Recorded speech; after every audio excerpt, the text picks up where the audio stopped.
Time to talk figures, yeah, let's begin with Berserk and Jesse, so let the fun spin.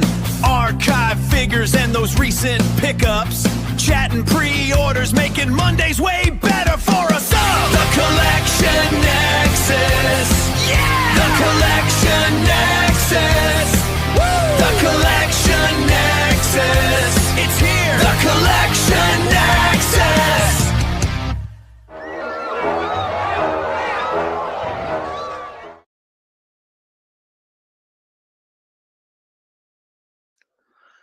What's going on, Collection Nexus? How are you guys doing tonight? It is a Monday.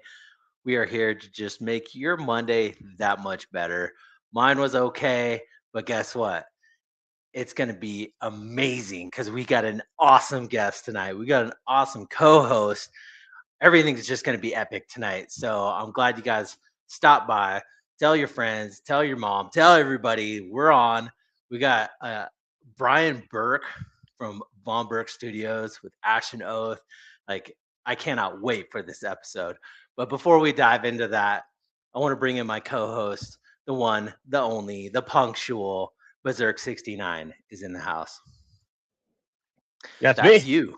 That's me. You. It's all going mirrored. on, It's all mirrored somewhere. We're just gonna dance over here. You know, very excited. Second time speaking to Brian, which is exciting. Yeah. Always good to have him. We talked to him when he was first brainstorming these stuff, and now it's here. You know, you can put your money where your mouth is. I'm excited. I've said it so many times on this show. We need pirates. We need pirates. We do. And one of my heroes from childhood once asked, "Are you ready, kids?" I'm ready. I'm ready, dude. I'm ready. But first, before we bring in Brian, we got a very special co-host with us tonight. The one, the only Cincy John is in the house. What's up, guys? What's up? How you doing? I'm doing good, man. Thank y'all so much for having me tonight. This is going to be awesome. This is going to be awesome. We're going to get ashy. I think Let's get ashy. There it is.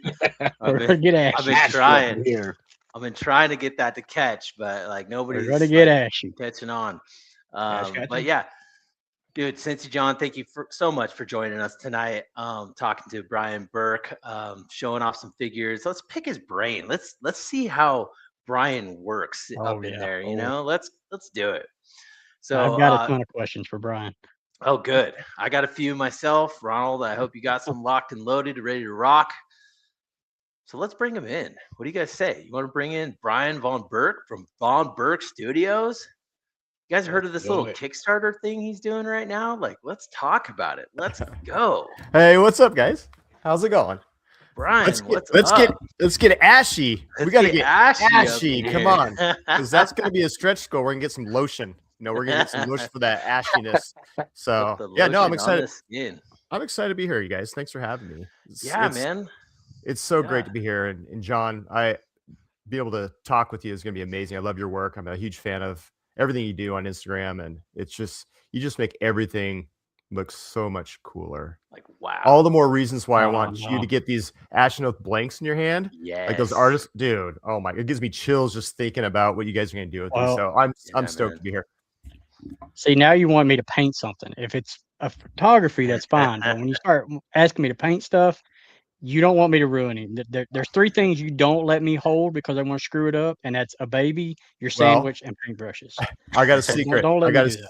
I got a secret for you. I had a conversation with someone recently saying, what if, like on a photography sense, right? What if we did a photo shoot of prototype, the colored plastics that come from the factory, they're not painted, decoed yet.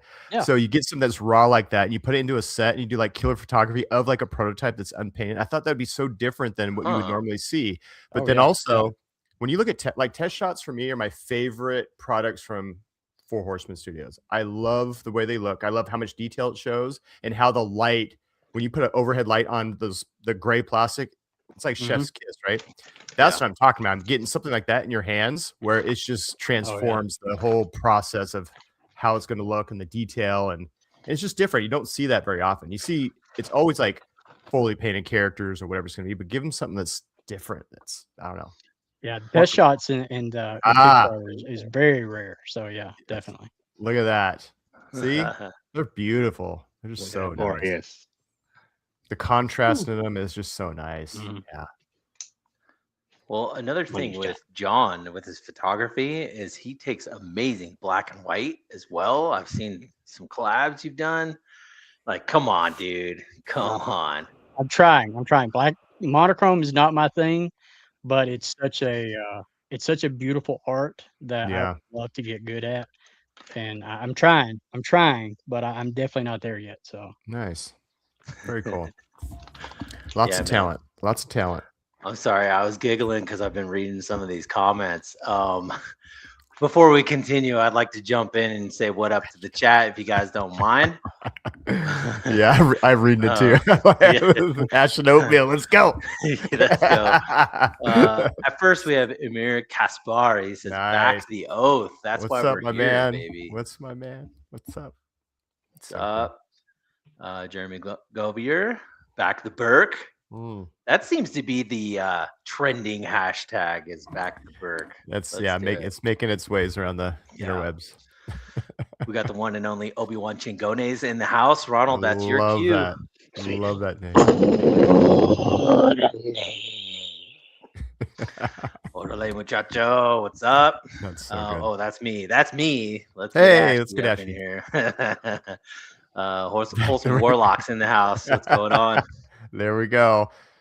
This is back the Burke. He coined that. He's the originator of the. I like it. Yeah.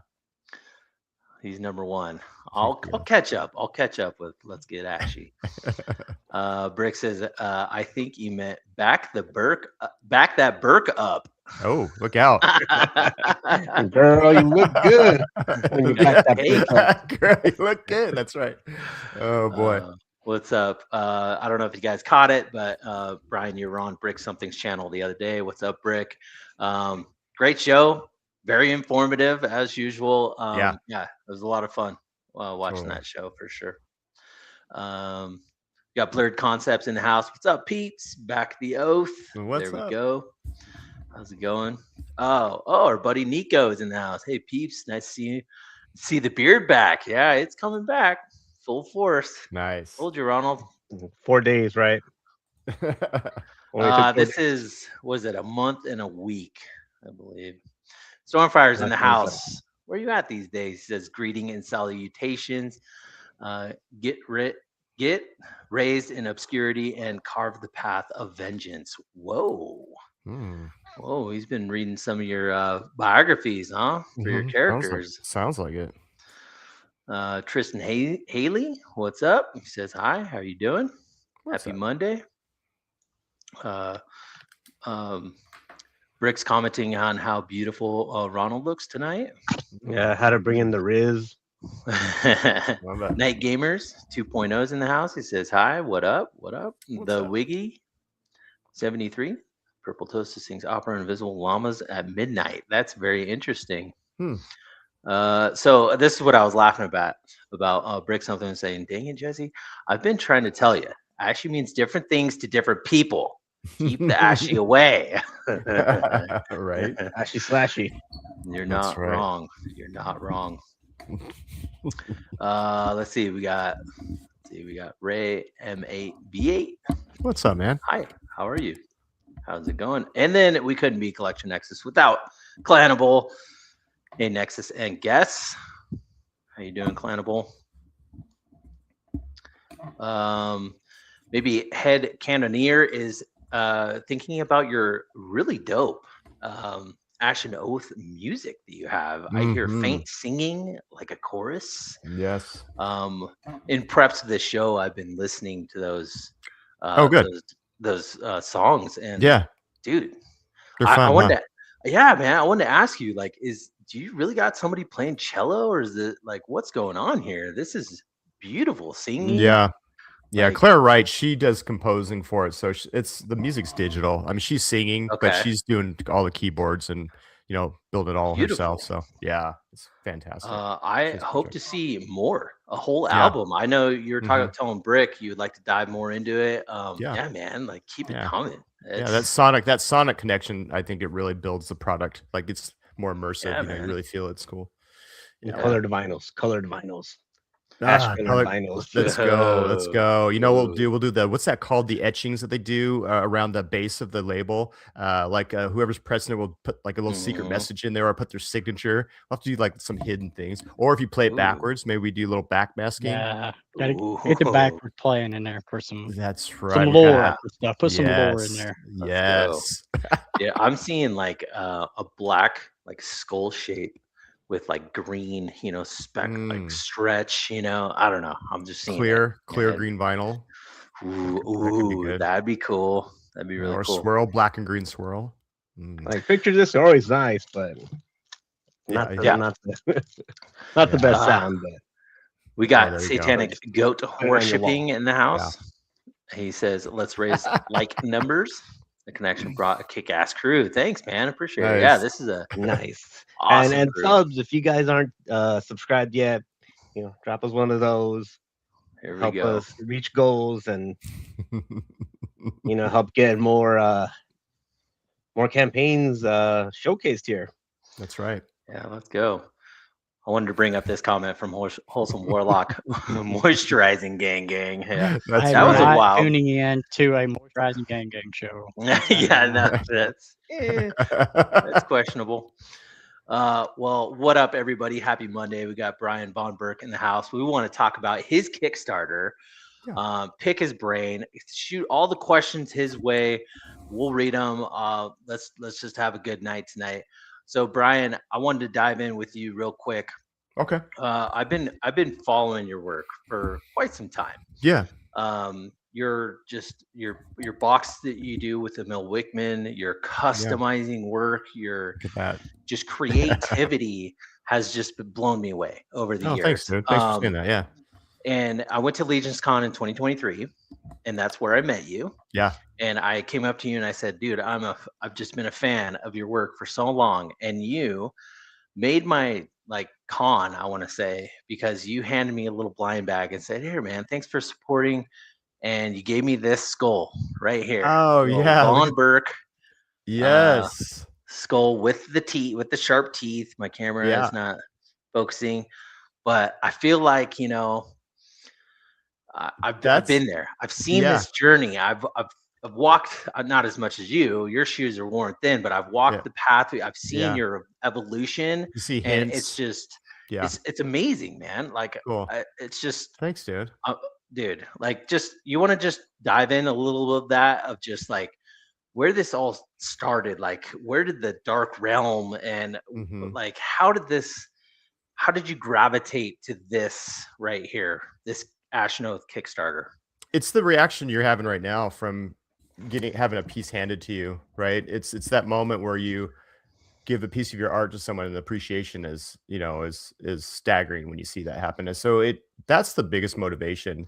My initial, I would say, mission statement was to create a palette or a canvas for people to be creative with, right? So sculpting, doing artwork that allows other people to do artwork on, paint them, right? And so that's always been a thing that fills my cup. So that started, quite a ways back, with that. And then try to do, I don't know, I like to try to shock people. So kind of come to the table with weird creatures, different types, things you wouldn't expect, and so I like that attention when it gets a little spooky. So that inspires me to do it even more when I see people get excited about, weird stuff or for, you pulling up that head sculpt or the headpiece was, I haven't seen that one in quite some time. And so those kind of memories to see, those resurface the logo on the side. And you look at, the teeth, or if you look at the teeth on there, it's kind of inspired for the mortem, has a very mortem kind of look to it. So it's neat to see those hints that were kind of laid many years ago. I mean, it started back at Legion's Con 2 to 3, several years ago. So, but I've always, I think the mystery of dark arts or dark design and dark storytelling I think it's fascinating. it leads to a lot of, it scares people away, but also it makes you kind of want to explore a little bit more, like kind of figure it out. Kind of like a really scary movie. You get into it and it's just hardcore. You're like, how do we get out of this? Like, how do we get out of this story? And you really are hoping for a good ending, unless it's like an A24 film, and then you never know what you're going to get in that. It's one of my favorite studios. But anyways, it's that concept of creating this darkness that I know I can navigate, that I can bring people into, and hopefully people can navigate out of. And that's all sparked by movies that I've watched. It goes from Star Wars, the original Star Wars, New Hope, to later on we have Lord of the Rings, like the original Lord of the Rings, the animated Lord of the Rings, The Hobbit. And then you get into more of the modern games and anime and comics, like Berserk and Dark Souls and Elden Ring, and some of the punk music I used to listen to, and metal. It all comes together, right? It all just really comes together and forms these things. Like there's an intensity to all that I'm talking about that makes that sculpture happen. And so that's a lot of my inspiration. Is, for one, I'm motivated by the response I get from people, like when they really are excited when they get a piece.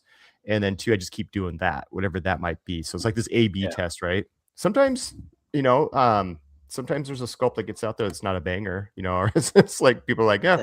And I was like, I thought it was pretty rad, and it just didn't really move. And so, but that's okay too. But I think that whole part of it, with, when you start to see Ashen Oath form, you see that there's soundtracks, right? There's music that I had commissioned, and I have artwork commissioned, and I have these things. There's this whole thing I'm trying to bring together that I've been a fan of for such a long time, of like I said, music and art. So I want to bring that. I want that to kind of ooze out of my product as well. So it's kind of a long-winded explanation on where it started, but it was really just coming to a toy community like the Cabal and showcasing some pieces and people really liking them, and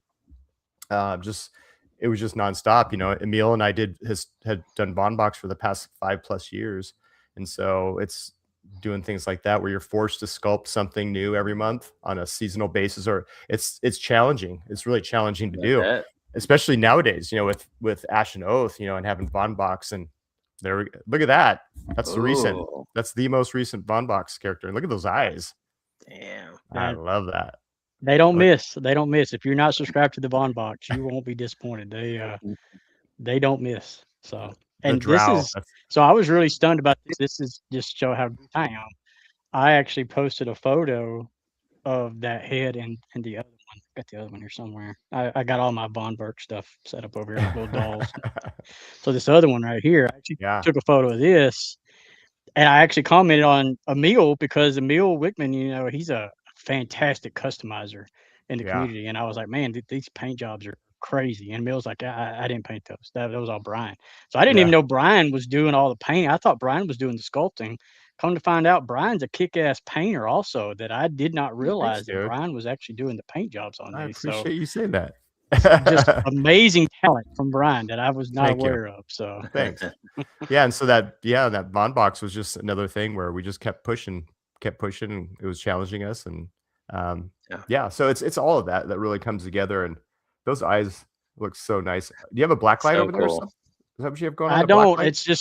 It's actually just bouncing off my computer. That's how much they glow. They glow. I mean, there's ethereal energy. I put that energy in there. It's actually magic.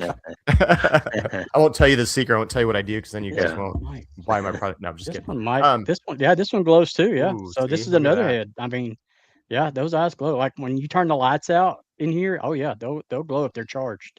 That's awesome. Oh, yeah. Very cool. Also, it looks radioactive. Yep. Keep away from children.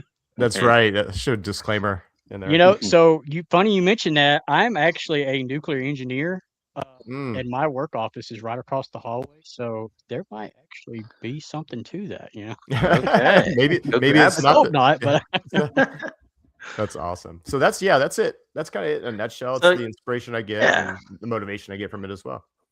So was there like a switch that flipped when you were doing like, okay, I'm going to do custom 3D prints? You showed them off at Legion's Con. Everybody had good feedback, and you were like, no.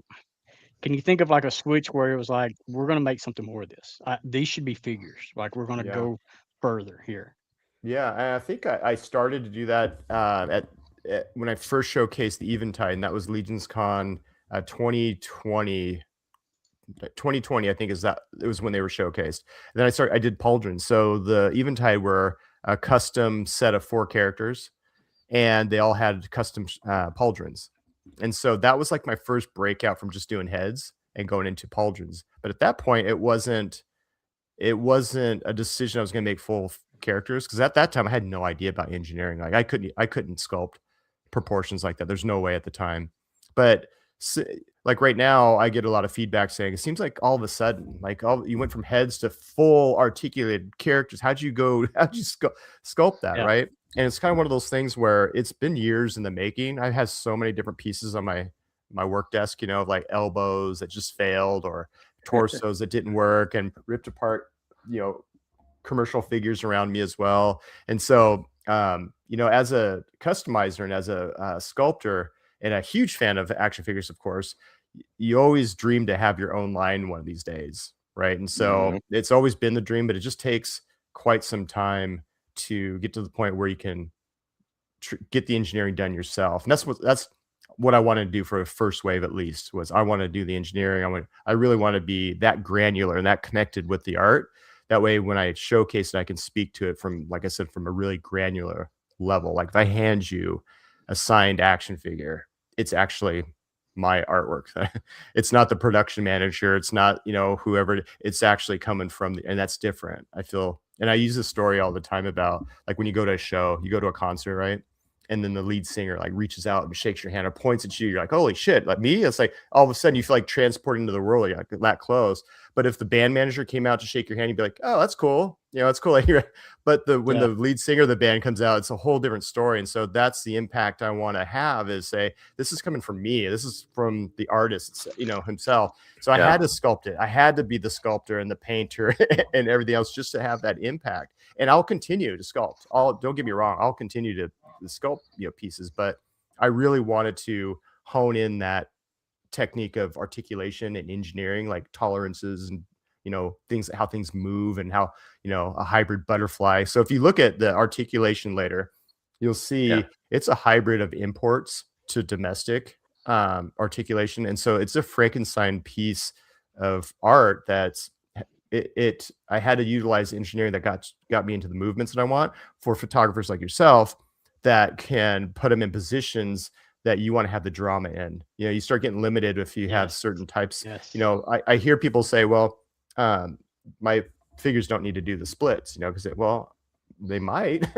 I mean, knowing that they can. I might have a could. I've a Lamborghini that goes 200 miles an hour is great, but it doesn't mean I'm going to go drive it that fast on the highway. It's just nice to know that it could do that. But so knowing that I can have that range where I can hand it off to someone and say, I can do anything with this thing, because I want to see that happen. I want to see the figure in that crazy pose. And you'll see, in pictures on my Kickstarter, you'll see the Mortar Resonant where he's arched back, and he's leaning back and he's got his jaw open. Like it's demonstrating that he can actually stand there with that pose without any stands, right?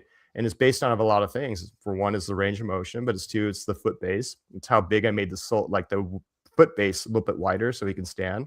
And then also it's things like having a hollow chest or having a semi-hollow torso. It's lighter up top and it has heavier thighs and heavier shins. And so the base of gravity is a lot lower. So he's able to stand in these other positions. And if you have tight joints with the right, tolerances, and you have the right geometry and plastics, it's a magical process that you can have a figure and get these poses without maybe having to use stands, or that they're not going to fall over on your shelf, right? So it's kind of a science project when you think about it. And I know I sound like a big nerd, but I had to learn that. I had to learn that to produce these figures to look the way they're looking. So yeah, I learned that word drometer from Brick's show. Skateboarding. It's big in skateboarding. It's like the wheels, like 97As, or I just did a skateboard video today. I don't know if you saw it on my Instagram, but those wheels are so freaking hard. They're like 97 or 98As, and they're the worst to skate on streets. They're super hard. Yeah. So they use the same term in plastics, with manufacturing, is durometer of softness. So the skirt armor, the folds, are going to be softer. The pelvic piece is going to be softer than the torso. So, and the pauldrons have to be a certain softness or hardness too, because I want them removable. So they kind of just pinch in to the peg holes, and you just pull it and it pops out. So then there's some interchangeability in there as well. But if they're too tight, I don't want to have people to have to warm everything up. You know, I mean, some things you're gonna want to have to do like joints and stuff, but not everything. So it becomes a science project of like, at the end of the day, when John has the figure in his hand, what's he gonna think? You know, I'm going to do whatever I can do with this thing. I want to swap things out. I want to create this new thing. So I think about that end game too. And I come back to where I am now before production and say, this is how we're going to release these figures. We're going to have this kind of opportunity. Yeah, I'm nerding out, dude. I'm nerding. Yeah, I hear it. I'm like, yeah, no, this is just. I'm here for it. I'm here for it. Let's go. Me, like as a casual, well, not casual, but you know, not in the fine things like that. Like, I was just like, this is hard plastic, this is gummy plastic.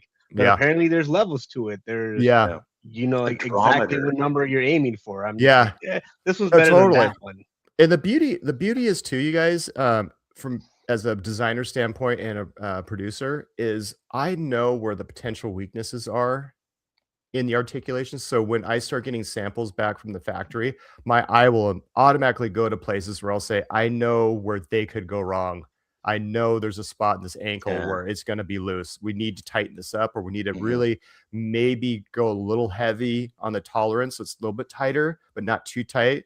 But also understand that peg diameter needs to be a certain diameter and hardness so it doesn't break when you are trying to move it, right? So there's a lot of things that are going to affect, you know, the back and forth of the factory, but it's got to be a certain way. And I, like I said, I'll know what to look for, you know? And so the QC is going to be, you know, that's going to be probably my demise, is like, they're going to hate me. But the factory's like, oh my God, really? I'm like, yeah, really? You wait till you see these figures get into people's hands. The first thing they start doing is moving things around, and guess what they're going to talk about, you know? So I think that should be the selling point of people that don't know you and don't know your work and everything. As somebody that, like I said, I'm a Von Burke box member. I've got plenty of your stuff.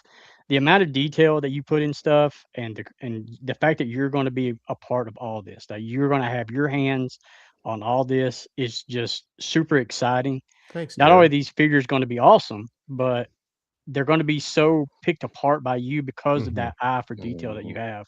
Thank you. That's one of the things that I'm truly excited about, because some of the detail on some of your stuff is just amazing. And when you're a toy photographer and you're getting in there, you know, you're only going to do a photo as good as the little 1/12 scale figures that you have. Yeah. And some of these little fine details that you put in your work is just, it's just crazy. And I'm gonna get a glad you whole recognize figure of that. Come on, are you kidding me? A whole figure of that? Let's go. Let's go. Dude, I hope people realize that. I hope people realize that. Well, they do now. So thanks for saying that, dude. That's awesome. Checks in the mail. That's why I'm here. That's right. You're collecting checks. It's a good point. I mean, for real, like, you've been modeling for many years now. You have an eye for detail. Like you were saying on Brick's channel, you wanted the skull. You didn't want to do like an angry. You want a natural looking with the detail, the cracks and all this stuff. Like, you really got into that, and it's like, that's exactly what I want. I don't want some, like, you know, weird looking, you know, I want like just creepy yet like that skull, that human or whatever just crawled out of the ground. And like, that's what I'm looking at or something, you know? I think that's what scares us. I think that's what scares us the most, is when it seems so familiar to us that it's hard for us to separate ourselves from that disturbance and that, you know, disreality. It's not a word, disreality, unreality, whatever it is. But when we're so close to that it becomes the most interesting and most scary at the same time. And that's what I want to do, is have it be, and that's what makes it badass, right? That's what makes something really cool. You're like, oh, there's something about the granular thing of this movie or this toy or whatever it's got. Like, you just like, that is cool. Like, it just works. I think we can relate to it. You know, like, Uncanny Valley is creepy. What's that? So yeah, the uncanny valley is creepy. I mean, Mm. that's the big draw for like Yep. androids and stuff. It ain't that they're androids; it's that they're so human-like. So For sure. the closer you can get to it, yeah, the creepier, definitely. Exactly. And I mean, the Mortem characters, like the armor is a little bit on the out there side. It's not as practical as like the Eventide is, but it's enough. It's close enough to be mystical, I guess, and familiar at the same time. It still has layering, same kind of armor layering. It just doesn't have the classic belting on it. And someone brought up a point the other day that the Mortem characters would pair really well with like Cosmic. I didn't even think about that, but what clicked, what dawned on me was, HR Giger is like, I'm a huge fan of his work, always have been since I was little. Like the 79 film would just freak the crap out of me, Alien.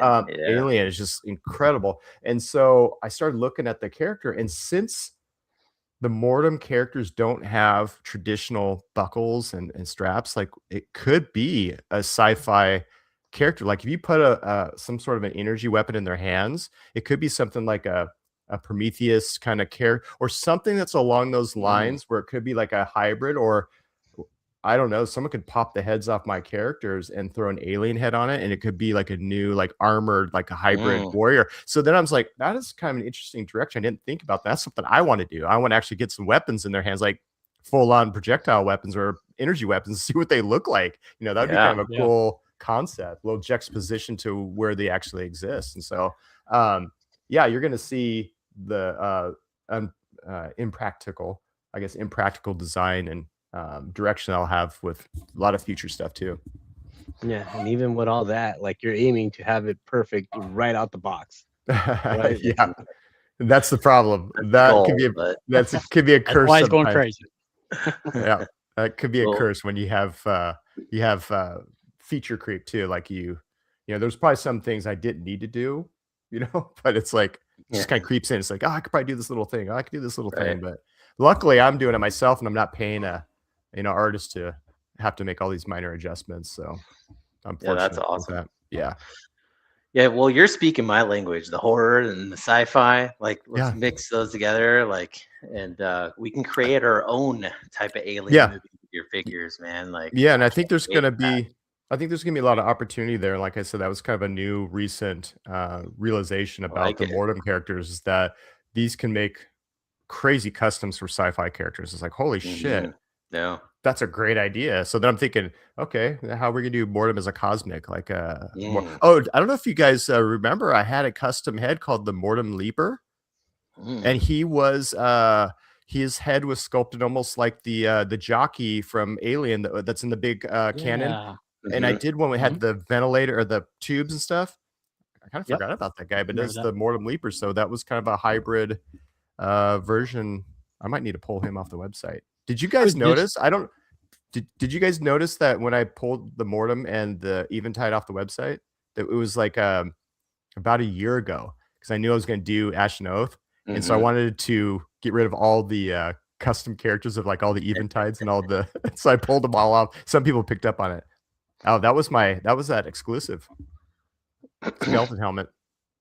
Yeah, I remember the helmet you're talking about now with the thing, because like we were talking about a minute ago with your characters that are coming out, the rib cages and everything. Yeah, I mean that's space jockey. You put that helmet on one of those figures. I mean that's the space jockey. It's exactly very Geiger-esque and everything. It's coming together. I'm like, oh, crazy. Yeah. So I don't mind for sure. I love that stuff. Yeah, me too, man. We've been talking about your characters. I know the word's out there, all the Ashen Oath, but Ronald, can we pull up his Kickstarter just so we can get a visual of these characters? I can look at these things all day. Are you taking the photography for your figures too? Is this all your photography? Yeah, dude, Brian, you're a one-stop shop, man. Right now, I'm just, I'm not as good as John and all these other guys that are just knocking things out of the ballpark, but I got to do what I can to get by. My marketing budget isn't as big as I would like it to be, or I'd be hiring, like I said, people like John to do the photography for me, and free, Brian, free. Send one to me. I'll take all the pictures you want. Let's go. I actually gave Brian a hard time the other day because he had a behind the scenes, and I was like, dude, you're just raw dogging it with no bounce boards. Yep, Just yep. straight line. Get What are you doing? What are you Get doing? I know, I know, I know. Give those to me. Give those to me. No, We'll have our day in the sun, man. John, we'll look, the we'll work IG something out. We'll work something out. Kickstarter. Yes, which Kickstarter. I'm not pulling up. Let's go Kickstarter. Let's get into it. Let's see where we're at. Yeah. I'm curious what our numbers are at too. I've been trying my best to spread the word. I've been dropping reels and all this stuff. Yes, you have. Yeah, we need these figures in our lives. But you know, you were talking like, you know, making customs and stuff like that. I know you have your own articulation system, but will these be kind of modular with legions, or is there any type of shoulder pauldrons or anything? I didn't design them in a way to be like interchangeable with legions and all. Amongst themselves, though, you'll be able to swap some of the parts like heads and pauldrons and hands and feet. Whenever you get into like the double elbows and double knees, you can't swap those because I'm going with the pinless system, so you don't see the pins; they're actually internal.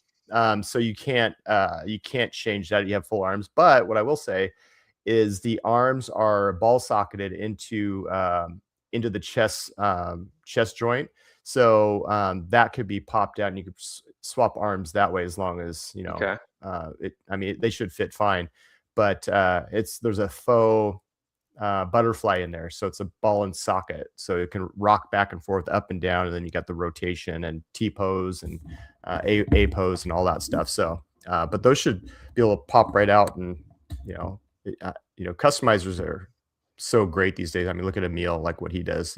You can make things work and have it just look just insane. So, yeah. One of the things that I wanted to bring up that, you know, just again to show how much Brian is thinking ahead and thinking about people like me. When you're doing toy photography, if you've seen my toy photography, I'm a big guy about emotion and up close and personal. You know, I'm not very good at all these establishing shots, so I like to do emotion and everything. And I don't know if it's been mentioned on any show yet. I haven't heard it. Brian's been on about 1,000 shows this week. I haven't. But when it comes to the articulation, one of the things that I've noticed and that I'm a fan of just by looking at it is the elbows. Because if you look at the elbows, I think you mentioned on a show the other day, it might have been with Jeremy or something, that the arm will actually touch the top of the pauldron. So when you're doing toy photography, you want to show emotion. And when you think about human emotion, you know, if you think about like a kid being scared, or you think about somebody having a panic attack, that's emotion. And the first thing they do is they put their hands close to their face. So these figures being able to do that, from what I can see with, you know, just showing that the teeth and the jaw articulation is crazy and great. But the fact that their arms are going to go up as much as they are because of the elbows, that's exciting to me, because that's a way to show emotion and everything. So that's just another thing. No one's ever said that. I don't know if Brian had that intended, but that's what I see. That's what I see out the figures. So the intention was to have a great exciting. To have a great ranger at that. And thanks for pointing that out, because no one's really had mentioned the whole concept of having hands that high up.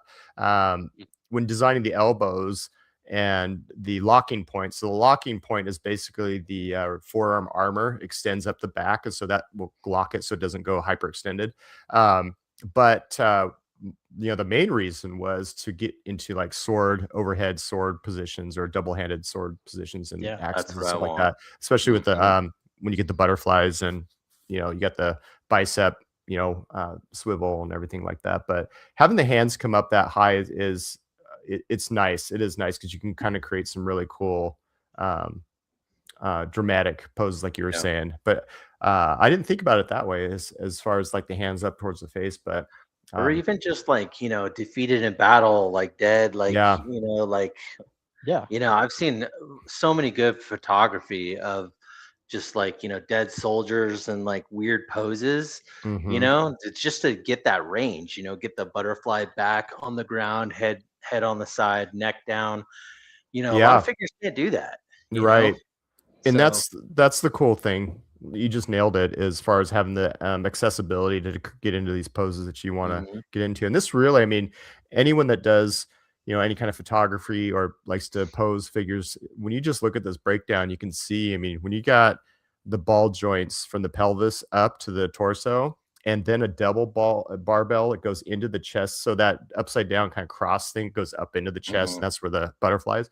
you start getting these really interesting rocking, peel backs, like they can arch back really well. They could turn, they could do side bends really well. But on top of all that, what you have to be careful with is when you start getting them into these yoga poses, you start getting gapping issues. You start getting these, and it breaks the illusion. The illusion of the figure is lost once you see a hole in there. And so the picture you'll see a little bit later, it has the mortem, he's arching way back. That was actually originally not to show necessarily articulation, but to show how far it can bend back without seeing gaps in it. And then same with bending forward, not having, there's going to be some like on the neck. It's hard to see because there's shadows up on there, but the neck is a double barbell that goes into the neck. So it's going to give you twist, of course, and then it gives you, full range that way. But sometimes with the necks like that and that ball joint, if you crank the neck too far to the side, you're going to see some gapping there. It's hard to avoid that. You can set the head a little bit down further onto the neck, and so it'll rock just the top of it. And I'm working on that, the fine tuning. The beauty about factories is they can fine tune that, all the tolerances that you need, expand things and whatnot. So I'll be working closely with the factory to say, hey, how much can we close this gap? And so it's really interesting that I'm going to have that kind of control or QC or just level of fine tuning. So by the time it gets into your hands, you'll be like, holy shit. Okay. I just want people to pull these things out and not feel bad about them. I want them to feel really stoked about them. So I'm doing all I can to make sure that my communication with the factories is there to have a great product for you guys. Sure. Yeah. Well, See, another all thing that detail, guys, all that detail he's Oh, putting in this bro. makes people like me look better, and it makes our life so much easier. All the closing the gaps and everything. That's why we need these figures, guys. So go ahead, let's get these pledges up. I need these Thanks, figures, dude. guys. So Thanks, let's go. dude. That's awesome. Yeah, man. So on the comparison photos here, there's a couple things I wanted to demonstrate. One is just overall height. What is an overall height for like the Mortem to Mezco Conan, which is going to be the smallest scale you're probably going to see, at least in my collection. That the Conan, the Mezco stuff is probably the leanest and smallest of the scales that I have. But more importantly, I wanted to show that proportions are really similar, right? Like it's like they would exist in their worlds, but as taller characters, as ominous monsters in a space, like a Prometheus character, or like aliens. Like the aliens are 7 feet tall or plus in the movies. I wanted that concept where they're not that tall, but I mean, well, they're 7.5 inches, so they are 7 feet. But I didn't want them to look out of place. So pauldrons tend to be about the same size as the 7-inch character or 112. You're going to see the hands are real similar, not on the Mezco, but on some of the other ones, you're going to see that the proportions are really similar. But where you're going to see the height is in the shins. And like the anatomy of it, like an athlete. I love a shorter thigh, but a little bit longer of a shin, because you get this turnover when running. You get this turnover that's quicker and your strides longer, so they're more agile. And if you think of my characters are more of an agile warrior rather than like a tank, like a frontline tank character, right? And so the heavy. Yeah, and I wanted them to, like I said, these comparisons, I just wanted to show how similar different parts are amongst each other, and how it would look on your shelf if they were battling each other, or in photography, right? Or if they would have a place in photography. I love Mezco, but I think that it's hard to pose an action scene with Mezco to like a mythic sometimes, because seeing Conan that small, it's like, it's hard to pull off that magic. That's a magic trick that's going to be hard to pull off because they don't look nearly. But well, I mean, Brian, the beauty of this, like dark fantasy realm, is it's fantasy scale. Like, dude, honestly, if you made this guy right here in like, quarter scale, or like brute scale, or like Legion's, brute scale or something, it would still fit, because it's fantasy. And I would put that up a bit against, all my knights that I have, or whatever, like him just swinging a big old hammer or something. I'm glad you feel that way. I'm glad you feel that way. I do appreciate like your thought process and like making it want to flow with others in the collection and all that stuff. I wish more companies had that thought process. Yeah. But at the same time, this like specific character, I'm looking at it like he could be a brute scale, ogre scale, something, or something menacing on the battlefield. Yeah. I would love to have that in my collection. Now, once you get into more of the human characters, that's where I feel like what you're saying is like totally like let's kind of get it to where it'll flow with the collection a lot Yeah. more, you Yeah. know. But I And think they'll vary in size as characters are revealed. right You'll on. see that they're not all going to be just this size. You'll see, different size Right characters on. as well. I mean, I that's want to human. just I mean, everybody's different. So Yeah, even right? in Yeah, the real, even in yeah, our world, I yeah, mean, the real yeah. world, it's like right. there's no real average height. And as far as So shelf presence go, with them actually being a little bigger, I mean, that's just going to increase shelf presence. I mean, you ever Yeah. played a Souls game or Elden Ring or something? Look, those bosses exactly, are the same size as you. They're exactly. intimidating. Bigger. Yes. These things are going to be lean. They're going to stick out on the shelf. Hmm. And again, I'm just going to go out and be a Yeah. fanboy again. These things on the shelf are going to be killer because people come and look at my shelf back there and everything. Usually, the first thing they pick out is Brian's stuff. I mean, and we're talking like Wow. little helmets and heads. Oh, that's Yeah. cool. That's crazy because it's something they've never seen before. Oh my God, that's One of awesome, these dude. things on the Thanks shelf for telling is me going that. to stand out and it's going to pop and it's going to make your collection look so much better. So, One of Okay, them. second acting. check's in the mail. Let's Second go check's in the mail, so forward. it's on its way, dude. Thanks, John, for saying that. That's amazing. And then I'm working on. I want to have the deco, like the eye deco or the color. Sorry, deco. It's like the term they use in manufacturing, but the eye color, like that day glow, it really pops like just in person.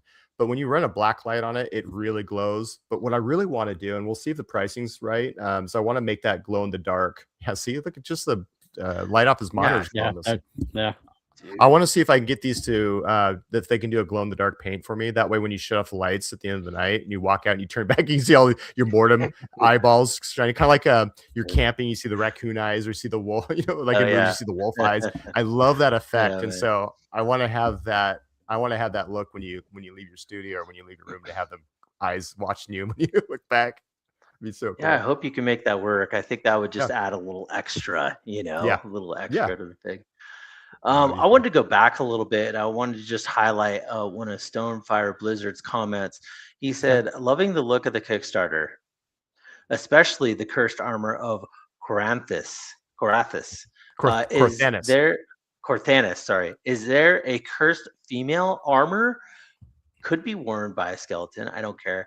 Just a cursed female armor would be cool. Wouldn't that be fun? That'd be a lot of So a little back history with Stormfire Blizzard, which he highlighted in a recent comment, is he has a rule. He says he'll only buy female Mythic Legions. A lot of his stuff is in Mythic is female, so he's just kind of like saying, "Hey, where's the ladies at? Where's all my girls at?" Patience, Stormfire. Let's get this thing backed. Yeah. And then, I would love to know eventually what you got in store in the future, man. Yeah, because definitely. I'll let you. I'll let you in on a little secret that I have not told anyone in any chat or anything. Is my first demo sculpts that I was working on articulation was a female buck. Oh, all right. So that might give you a hint to something, but that was my first go around with working on articulation and engineering. And so the next, we have for the Eventide, we have 3 characters, but we still haven't seen Eve. She's a big character in the Eventide. She's an assassin. She's a badass. She's got the dual 6-layer crossbows. So she hasn't been seen yet in the story, but she is definitely on my radar for upcoming release. So I'm all in. Yeah, armored. And she's armored. Me too. I like Brian, that was one of the questions. Oh, sorry, Jess. Go ahead. I was gonna say, Brian, that was one of the questions I was gonna ask. I've been hearing you talk on other shows. You got all this mapped out. Unlike most Kickstarters where they're like, "Hey, this is a passion project of mine. Let's get this going." One of the things that I've noticed you gravitate to is, "Hey, this is going." And not only is this one, but this is an IP that I'm going to continue for a long time. I mean, you're talking comic books, you're talking Yeah. movies. Yeah. One of the things that I was gonna kind of pick your brain about was you've got skeletons and you've got human figures. Is there anything else that you kind of see in this world that you're creating, Yeah. this Mhm. mythology that you're creating? I mean, we see Four Horsemen, they've got minotaurs and all these Yeah. other, cat-like figures and everything. Mhm. What do you see anything like that in the future for your world, or Yeah. you just I is do. that something that Yeah, I have some concepts that I've been working on, at least in my head. I haven't drawn them out or sketched them out. I have a character, and this is something I haven't really spoke about either. But there's a character that I really want to do, and it would be a female character, but it's more along the lines of like a witch. So imagine like a witch that has um, maybe no eyes, and it's just like flat flesh, hair's kind of receded back, black hair, oh yeah. just kind of like a small pursed lips with some sharp teeth, real muted colors, something along those lines where she's just really, really taken like the Stone of Radiance to this whole another level that we haven't seen yet or would expect. That could be something that's even creeping out the mortem a little bit, like another level of something that's like, whoa, this is like twisted, like this kind of concept. I like the practicality of characters that could be once human. Like I said, it's kind of going back to the familiar, like being familiar with what their essence is, like if they're human or whatnot, things like that. But if you go back and look at my catalog of some of the old stuff I've done, you'll see werewolves. I had the Vorbach werewolf that had the 4 eyes. There was Von Grayson, who was the werewolf hunter, who was a werewolf himself, or is a werewolf himself. And the only way this werewolf in this village could be taken down was by another werewolf. And it was him. And they didn't realize that the villager was a werewolf. The story's badass. But anyways, there's characters like that you'll probably see in the future. Yeah, there's I have a bunch of different. I have a like a character Bible on my computer that has all like the notes I've been telling you, just all laid out. Some may never come to be. Like it's like my sculpts. You should see my files on my computer of all the sculpts that have never made it. That were Send just them like over. that just got about 3/4 of the way through, and I just couldn't. I'll tell you, here's another thing I don't really talk about too much, but a lot of artists will say this, is that most of my artwork, sculpts and everything, reach this point where they all reach this point where I just don't like it. Every single sculpt is like, I don't like this thing. There's something. Welcome to every piece of my artwork, every piece reaches this point. I have to step back and then revisit, and I have to revisit at a different time of day, or I just have to revisit a different time. Maybe I've had like a beer or something, or like, oh, okay.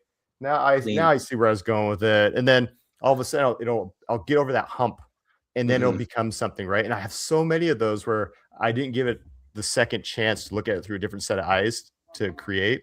And so I have a lot of notes on characters like that in my mind reaches that level where I like them, but there's something that's not kicking it over to that next level where I'm starting to like, okay, I'm getting that flow. Like it's like flow, like it's like flow in music and sing and like rapping or singing or drawing. It's not the flow state yet on those ones. And so I have characters that are kind of waiting to get in that flow state, but definitely, the Mortem characters, Corthanis, the Eventide, well exceeded that flow state. They started banging. I was like, okay, we're going to keep, especially the Mortem characters is like, these are just, But yeah, so to answer your question, John, I have a ton of different characters that I like to bring to the table that do exist, secretly in my Bibles and, Cool. environmental Bibles and different like that will show up. The female warriors and, different types of characters are all out there, just kind of marinating for future use.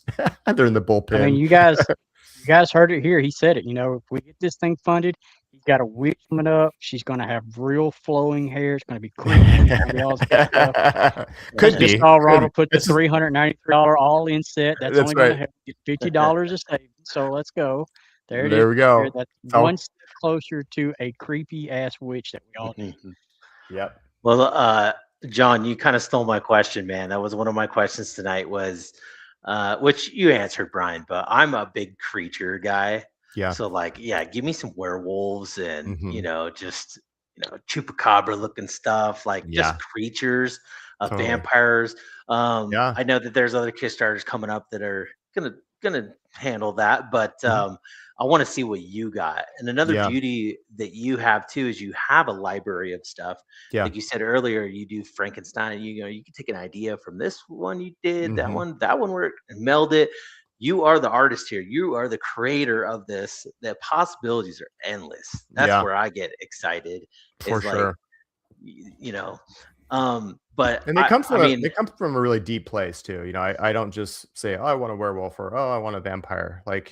yeah, It's the the characters are going to be really important because that was the whole motivation for the Eventide to begin with. You know, Vesperon's a vampire himself, was turned, and so his whole motivation to even create the Eventide was to go after like the vampire empire, right? To go after those guys. And so you're going to see that later on, like who is the leader of the vampire empire. I've hinted on who that is or what he's going to be or what he looks like, but I haven't fully acknowledged that. But that's going to be another big character that's coming up, is the leader of the vampire empire. I'm on What do you call it? board. Yeah. Guys, I'll look ask at for the you, detail. Jesse. Is there? What's that? that, Ronald? Sorry, Ron. No, I'll ask on behalf of Jesse. But are there any dinosaurs in this universe that you crafted? Any Jurassic characters? Let's go. Hey, you never know. Never know. I think Look at honestly, the what I think detail on is these weapons, guys. you need to just go out Thanks, man. go out swinging and just create like a dragon that's just like bigger than the Mythic Legion dragon. Like No. just go. No, I'm kidding. You know, it's funny. Over the weekend when Eric Treadaway was on the cast, he was a special guest. I'd made that joke. I said, I'm going to announce a dragon. It's like he started laughing. And I was like, no, I'm not going to do that. I know what happened. Everyone's been talking about dragon for I don't know how many years, but no. Yeah. No, what you got to do is you got to go on some of the the PlayStation forums or channels and just be like, look, Bloodborne, because that's all I'm getting. That's from these weapons right here. Yeah. Like, I'm How many hours do you have in Souls games, bro? How many hours do you have? Oh my God. Between tell. I can tell. even Dark Souls alone, I mean, between the three, it's like a lot. I'm a big fan of the Souls-like games. Like I love that concept. I love roguelike Souls games, and so anything that just makes you cringe, you're like, oh, that was terrible. I spend a lot of time. And you know what happens is that I spend a lot of time in games that have like character creation modes, like Diablo, and where you can change your armor set, like cosmetics. And then I'll stop in games and I'll just look at like texture. Like Elden Ring is such a great game. It's just visually beautiful, and the armor sets and everything's just amazing. And so I have several books over in my small library that are like Elden Ring art books and Dark Souls art books, and just going through the concept art is just really inspiring. And so you may see some of that too, some of that inspiration come through in some of the like the armor textures and stuff like that. Yeah. Like, I don't even know if those games have a camera mode, but while I'm playing, I'm not stopping to look at all the details. I'm trying to stay alive. Oh, I know, right? At least with the books, like you could look and you're like, oh, I didn't even notice that small little detail on the button. Like there. Yeah. Ronald, Ronald, what kind of games do you play? Like, are you a console gamer or are you a PC gamer? I'm a console gamer. Okay. What are you playing? What are you playing right now? Right now, I'm trying to grind out a Monster Hunter since I dropped it for a bit, and I'm trying Which one? I feel the new one. The new one, yeah, Wilds, because I feel like we're right around the corner from an announcement. But other than that, yeah, no. Trying to get caught up. yeah. I want to make sure that I hate that. I have an easy time. I have so many games that are like that where I'm like, oh, I need to catch up on that, and it's just like, oh my God. No, but I don't know. I think there's an importance in that. I think you have to kind of escape. You got to escape in video games. You got to escape in toys. And I think that it's one of those things where so many people that's been kind of taught out of them to play with toys, or, it's like you grow up kind of thing, and it's like, it takes us back to a time when our imaginations could really take us like escapism to a certain degree. Right. And then we kind of lose that. And, as adults, we forgot what other things are to escape into. But for me, at least I'm speaking for myself, is when I do collect and I have things, it just brings me back to that place where my imagination just can flow with them. And then if I can create that, recreate it in my own toy line, that's a huge win. Also, right? It's a full circle moment to be able to create toy, and then seeing people customize my own toys, and then I plan on doing custom parts for Astronaut too. So you're going to see later Von Burke Studios with, who knows, maybe we're going to have an Astronaut kind of like Astronaut box, like a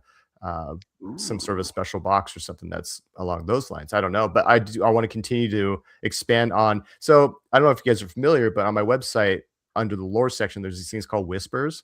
And so the Astronaut whispers are basically rumors that are told by village people, people of the village or people that have the Astronaut names. So they just talk about things they heard. They have their own ideas what mortems are, or they're demons, or, so what's kind of fun is I take people's, I put it out there sometimes, say, hey, write me a whisper. If you have an idea for your character, just write me one. I'll publish it on the website.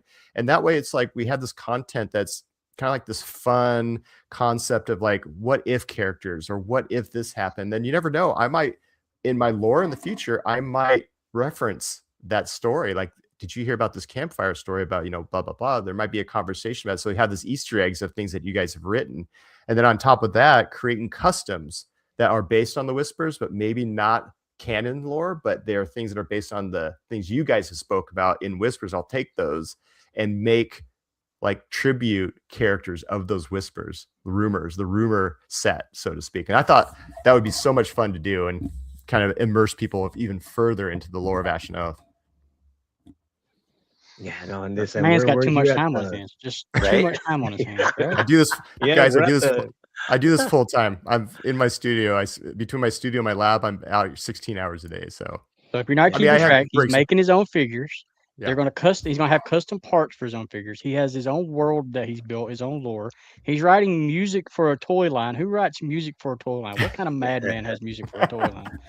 Just amazing talent. Colored vinyl. We have colored vinyl, guy, right? Yeah, we got to support this guy.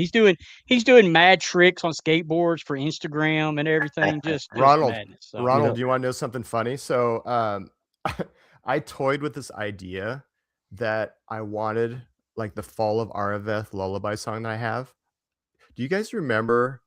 I don't know if they do this anymore. Do you remember when they used to put like these micro vinyls in magazines? You cut them out and you could play them. This? Yes. So I started deep diving on finding companies that could do like one of those, so I could put them in the boxes because they're like paper thin, and that way you could get like a record player and play that song or have something like that.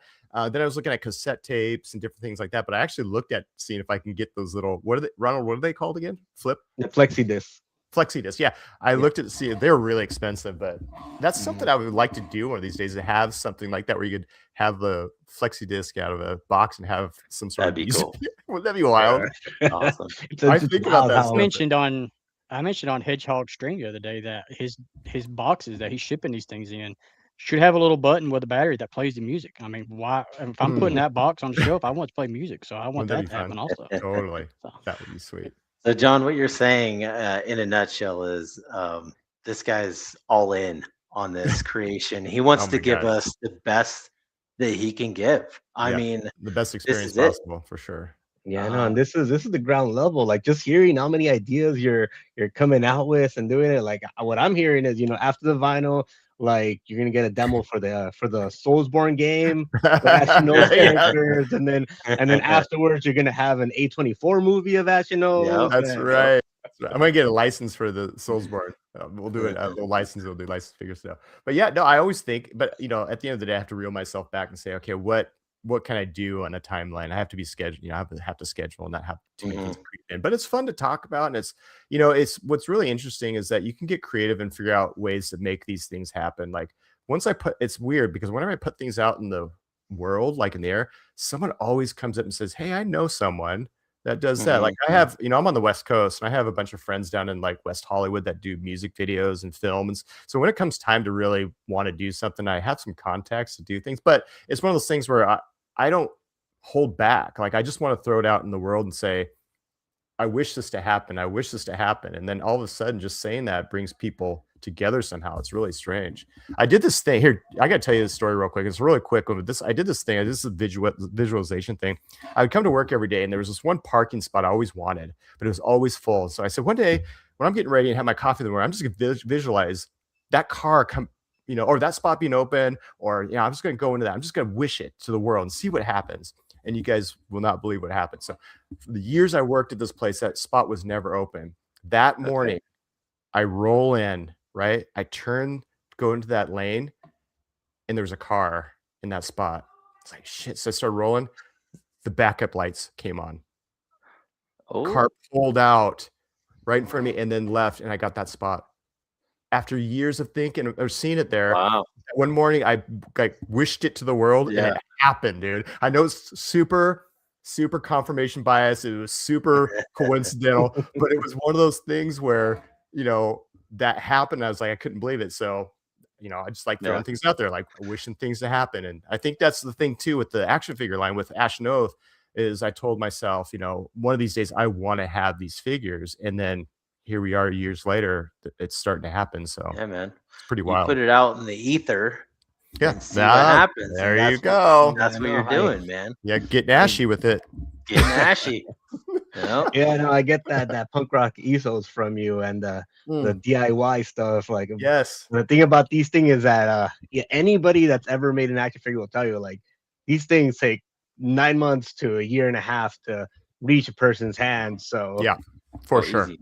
Absolutely. Yeah, you won't see these till at least first quarter of 2027, but that's pretty typical. I think people expect that. But yeah, you're right. It's a long process, and also it's like you don't want to rush the process. You want to make sure that the QC is good. And like I said, you know, going back and forth with the factories, you want to make sure that when they get into, it's too late. You know, if it gets into your hands and you have all these QC issues, it's kind of like, you got to send replacements out. And it's good just to nail it the first time because people are excited to show it and take pictures and do reviews day one. And so you don't want to, you don't have a second chance to make that first impression, right? So you really got to do your best to get, you know, there's going to be some things I'm sure, but you just got to try to get as dang close as possible.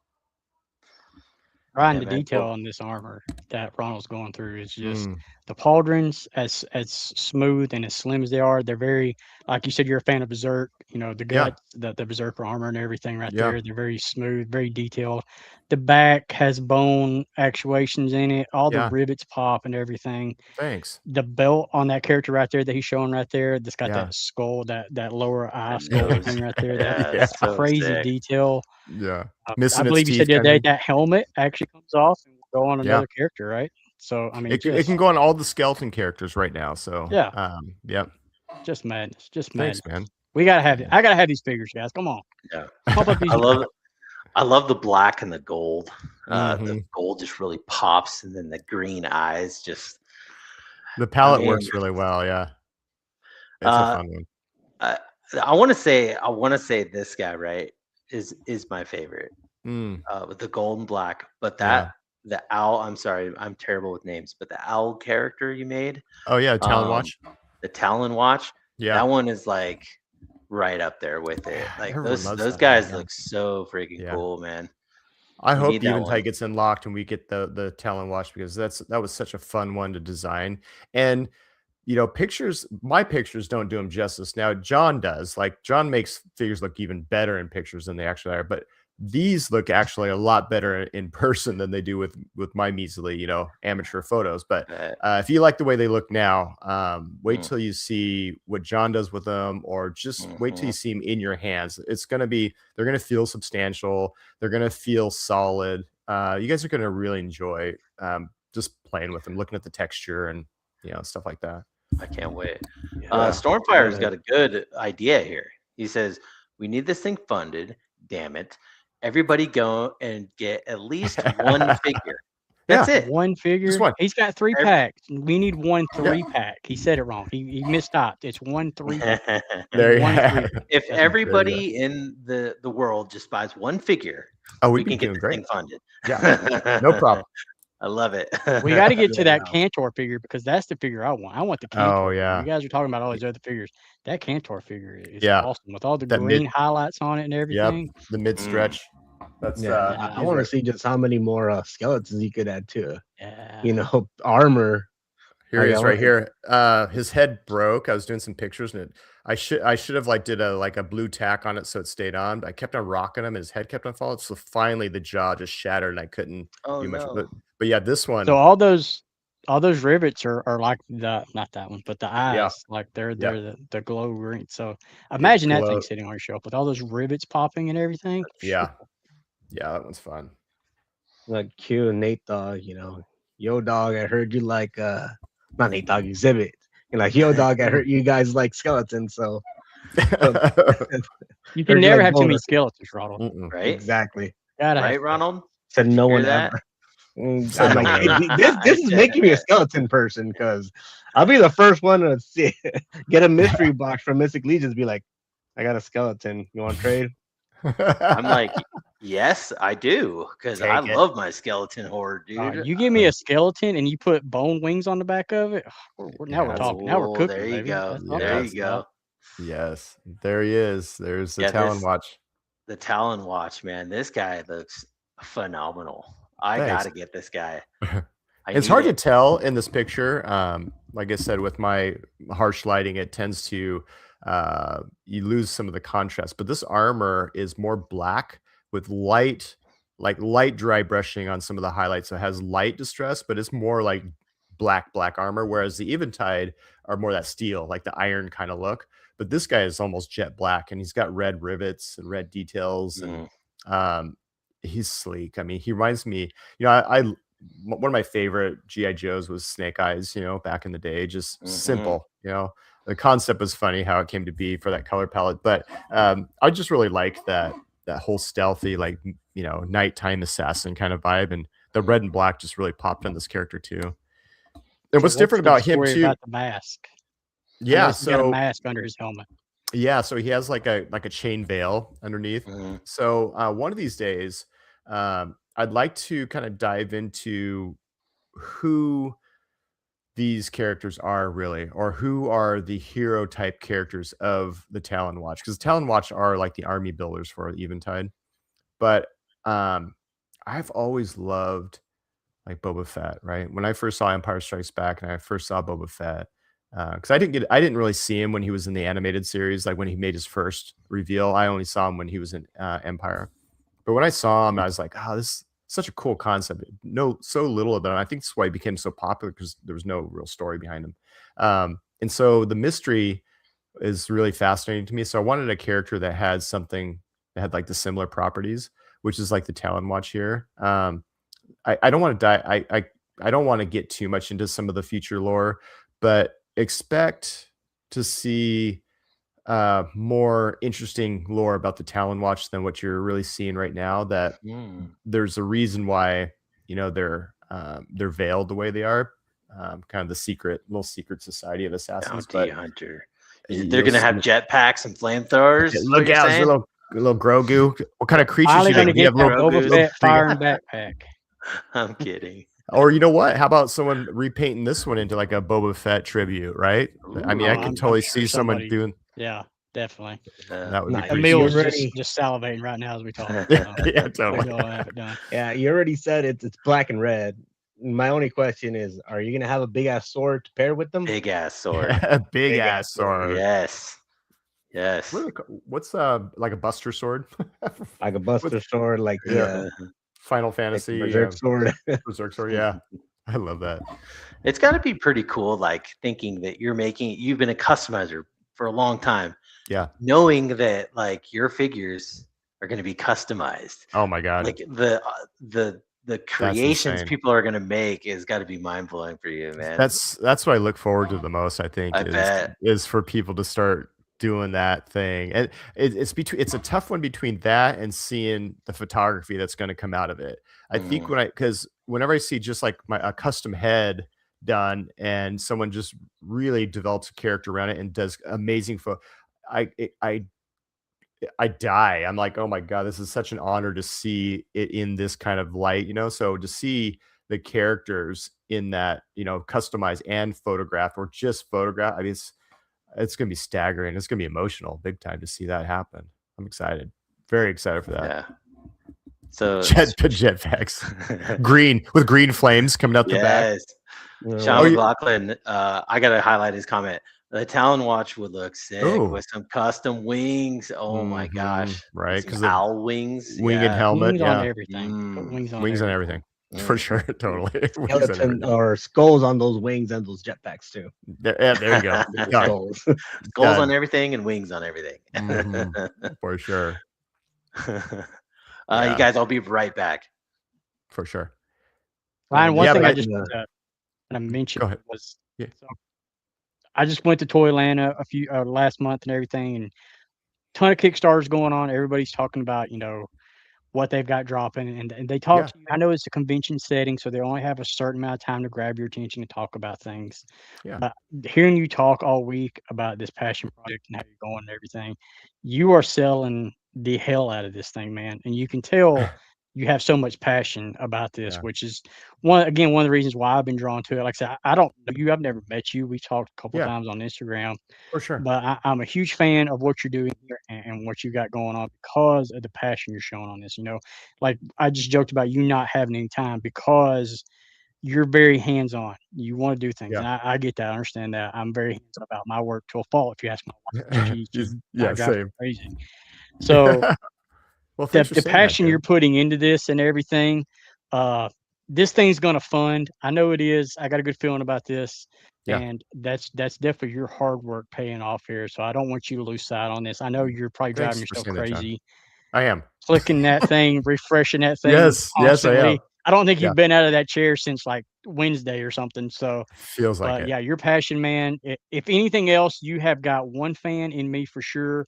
Oh my God. And I hope to see this thing for years and years and years. You talked about legacy the other day. Going Yeah. back to the Toylanta thing, that is something that those guys don't mention. They don't mention that this is a legacy. This is Yeah. this is something that is cool. This is something that we can make Mhm. money off of. Yeah. This is something that I've been thinking about for years. You're thinking beyond that. You're thinking that this is a legacy, that this is the starting point. So if you're out there and you're watching this and you're thinking about backing this is the starting point of a legacy here. This is something going on that you can say you were a part of, 10 years, 15 years.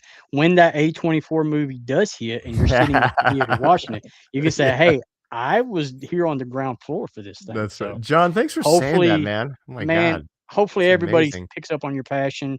Thank you. Hopefully everybody watching out there sees that this isn't a fluke, man. You're putting time and effort into this, and like I said, you got a fan in me for sure. Thanks, So dude. I just want Oh to my say God. that while Jesse was stepped away there. So John, you're amazing. Thank you so much, dude. That's amazing. And third check's in the mail. No, I'm just kidding. Thanks for saying that, dude. It really is a major passion project for me, my family.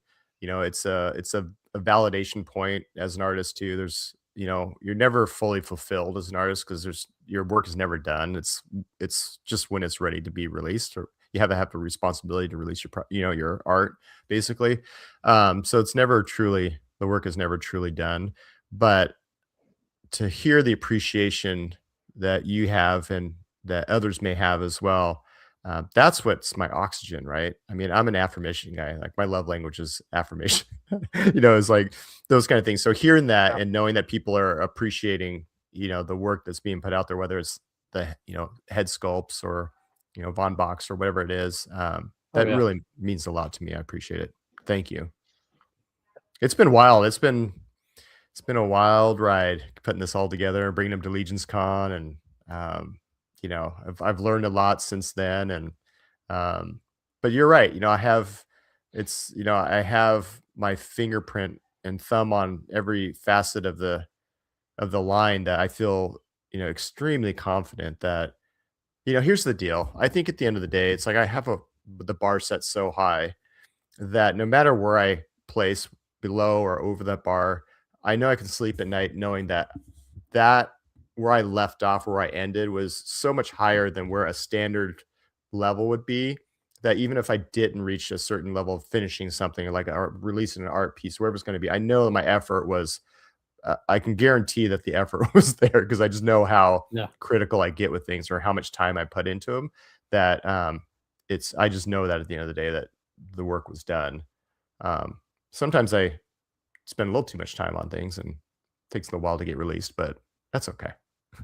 I mean, that's kind of another assurance though. Like, you know, most of these Kickstarters, you fund a Kickstarter and you don't hear anything back from them for could be months or whatever. Yeah. You were mentioning the other day that's not who you are. You know, you No. do the Von box every month, and it's Yep. there every month. You know, I get that email every month saying, "Hey, this thing is Yeah. shipping." So I mean, not on top of everything else, you know, you're on top of things. So Thanks. that's Thanks. another reassurance that people might be on the fence about funding the Kickstarter. You know, this isn't just going to go away like this. Right. You're going to get updates. You're going to get more stuff. You know, there's too many ideas in your head or in your notebook out there for this to just vanish for, you know, a couple months and then, oh yeah, Mm, oh by the way, I funded that, you know, and now here we are Yeah. a year later. I got an No. email saying that, hey, we're so No, yeah. there's so much. people that are there's- on the fence. Yeah. That's a good point, and thank you for saying that. And that's one thing. That's why I partnered with Four Horsemen Studios for production, because I needed, you know, as a new toy maker coming in, I needed to have street cred when I came into the Kickstarter, program, because I didn't want people to think, oh, is he just gonna collect money and then bounce and not, you know, have an update for months? There's no way I'm going to do that. There's so much new content out there when it comes from a production side that I want to show you guys. I'm such a nerd about production, and I'll tell you this, and I rarely say this at all, but this is how nerdy I am. If you ever watch like on YouTube and they do behind the scenes of manufacturing in China, you're going to see one thing they use all the time. What they use is this blue bucket. There's always this blue tray or this blue bucket they use to kind of have all these parts in.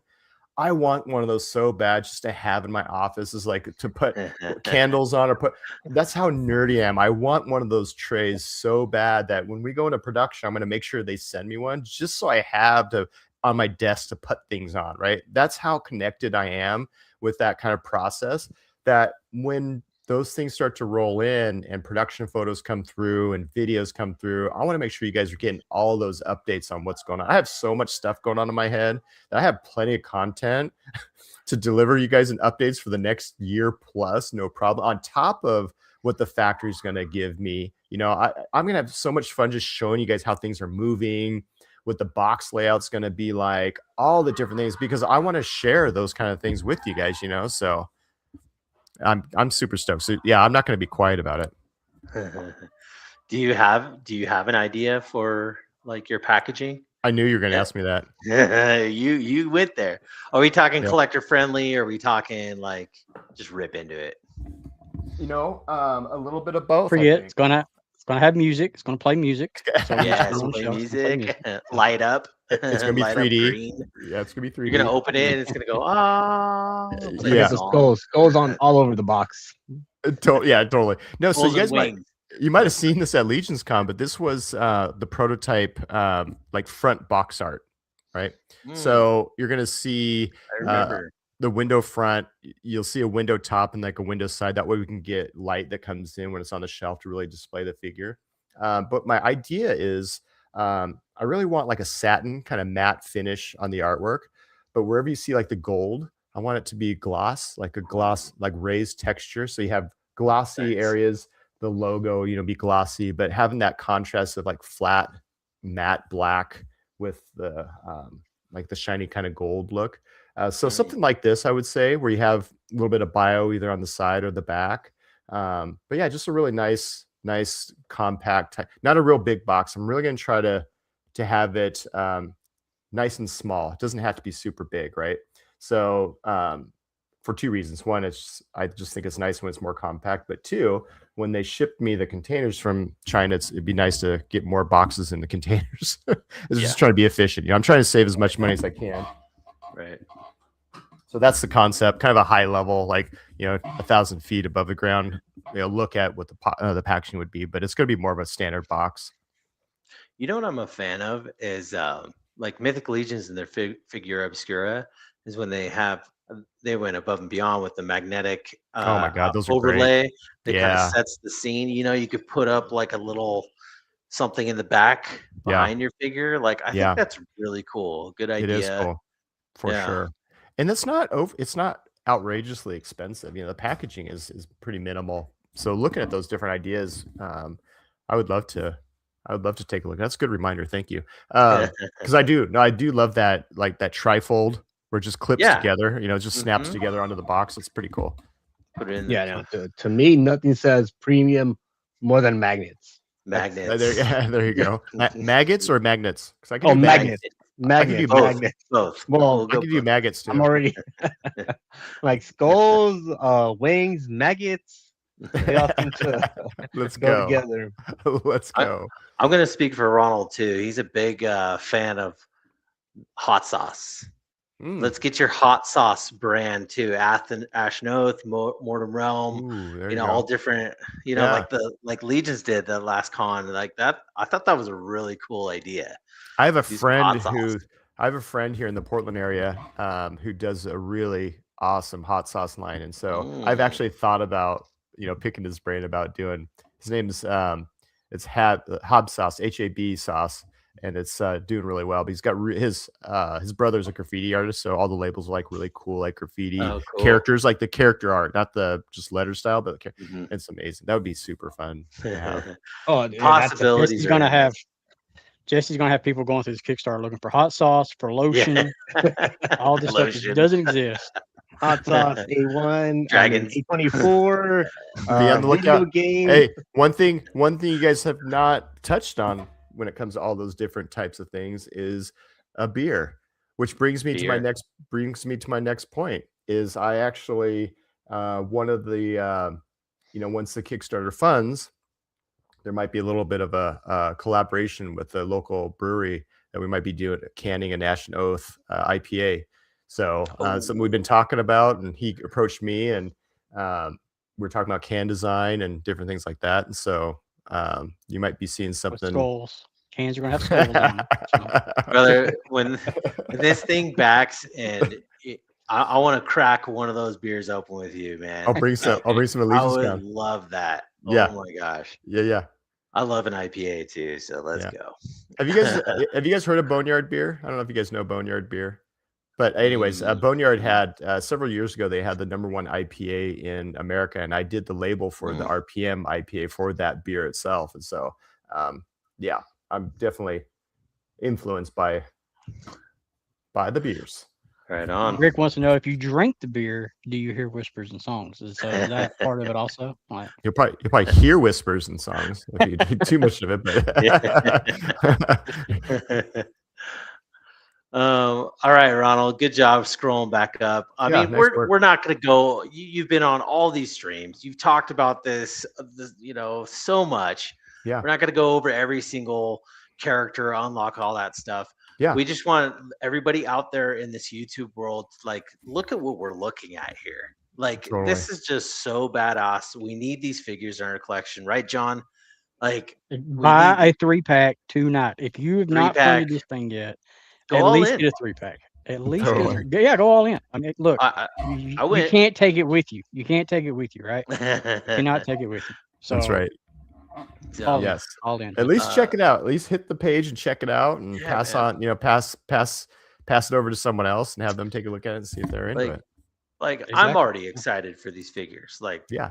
I can't wait to get them. But, like, after talking to you tonight, it just kind of opened my eyes to, like, what's in store in the future. Like, what do you like? Because you're always going to be tweaking, you're modifying this to creating that new character, like, there's so much going on, you guys. This is just the beginning. We're just scratching the surface here. And Brian wants to give us the best product that he can make, and the most badass product. And I'm all here for it. I mean, sign me up. I'm here. Let's go. So, and I'm also open for feedback too, like on future ideas or different, paths and directions. So if you guys have ideas for things too, I mean, I'm not above, listening. What do you got? Slippery slope. Just what do you got? I've got so many, dude. What do you got? The one thing I know, this is a lot, but maybe in the future, right? In the future, I'm a huge advocate of, like, the old school figures, of how they pack figures with diorama pieces or whatever. I think companies have gotten away from that. And McFarlane, some of the old McFarlane stuff. Dude, I have this one right here. I mean, just like a little, something in the background. But, like, I would love for you specifically to think about, like, maybe a diorama, build a figure, like build a dio piece, piece, a pillar here, a wall there, and then, like, you buy the whole series, and you could build the diorama, and then boom, there you go. That's pretty fun. That's a great He idea. doesn't need That a is a good- dragon. He needs a 1/12 scale temple. Castle that can temple. be Yeah, his temple. There you go. big- I mean, there you go. something just small, maybe a little archway or something. No, but like, we want once you buy big. the We whole, want big. okay, all right. That castle. How many figures are in that set? That's I understand cost, manufacturing, like all this, like it's a lot. But maybe in the future, like I think that would be something cool to navigate and That would be check cool. out. like a deluxe, like a super deluxe like character or something that comes with those pieces. Yeah, I mean, like here on the West Coast, With we magnets, don't have a lot. with magnets, Ronald. With We'll have magnets. magnets on the dials. Magnets. In the West Coast, we don't have a lot of like East Coast toy shows, and Yeah. like we're missing out a lot. So like all those guys over there, they have access to diorama pieces and Yeah, I know. just that community. Over here it's not like that. We Mhm. got to pay for shipping and all that stuff. I mean, Yeah, it's true. I would love to have more conventions here that I could just go and pick up a diorama piece, but it just doesn't happen over here. Yeah. But if toy manufacturers like you could do something like that, that would help me out a lot. I'm sure that other people would enjoy it too. Yeah. But For sure. yeah. For sure. And then the maybe the slipcase or the opening of just a cardboard piece that you could put Mhm. behind. I really like that aspect. Yeah. But yeah, I mean, I could go Okay. forever. Beasts, women, like Yeah. Stormfire was saying was, female, which you have in mind. I just can't wait. My mind Yeah. is just flowing Yeah. right now. Yeah, totally. No, a lot of stuff. Possibilities. A lot of stuff planned. Yes, he's Yeah. got a notebook of ruffled papers just sling Yeah. at you. All the skulls and wings that you can come up with. I mean, all of it. Totally. I'm on it. But let's get through this first. I Yeah. cannot wait for Series 1. Is that what you're calling it? Series 1? Wave 1, yeah. So the Wave Mortem song is the first wave Mortem of song. these characters, yeah. Another thing too is metal.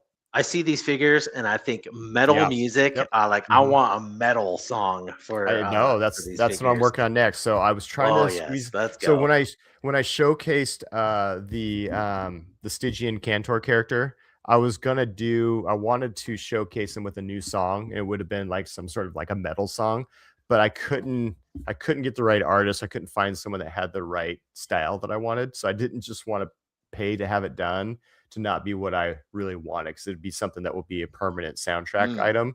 And so I had to wait on it. But that's the next next one that I want to have. I like it. That would be fun. Brick's talking about the Mythic Meetup, West Coast Mythic Meetup in this weekend. You will be there, right? I want want to be on it. I want to be there. Okay. I would like. I was telling Brick the other day. I said, if we hit our big stretch, That's goal, what it Eventide was. gets unlocked, I will I start shopping for tickets just Let's the other day. go. I was like, let's go. I'm gonna fly down there.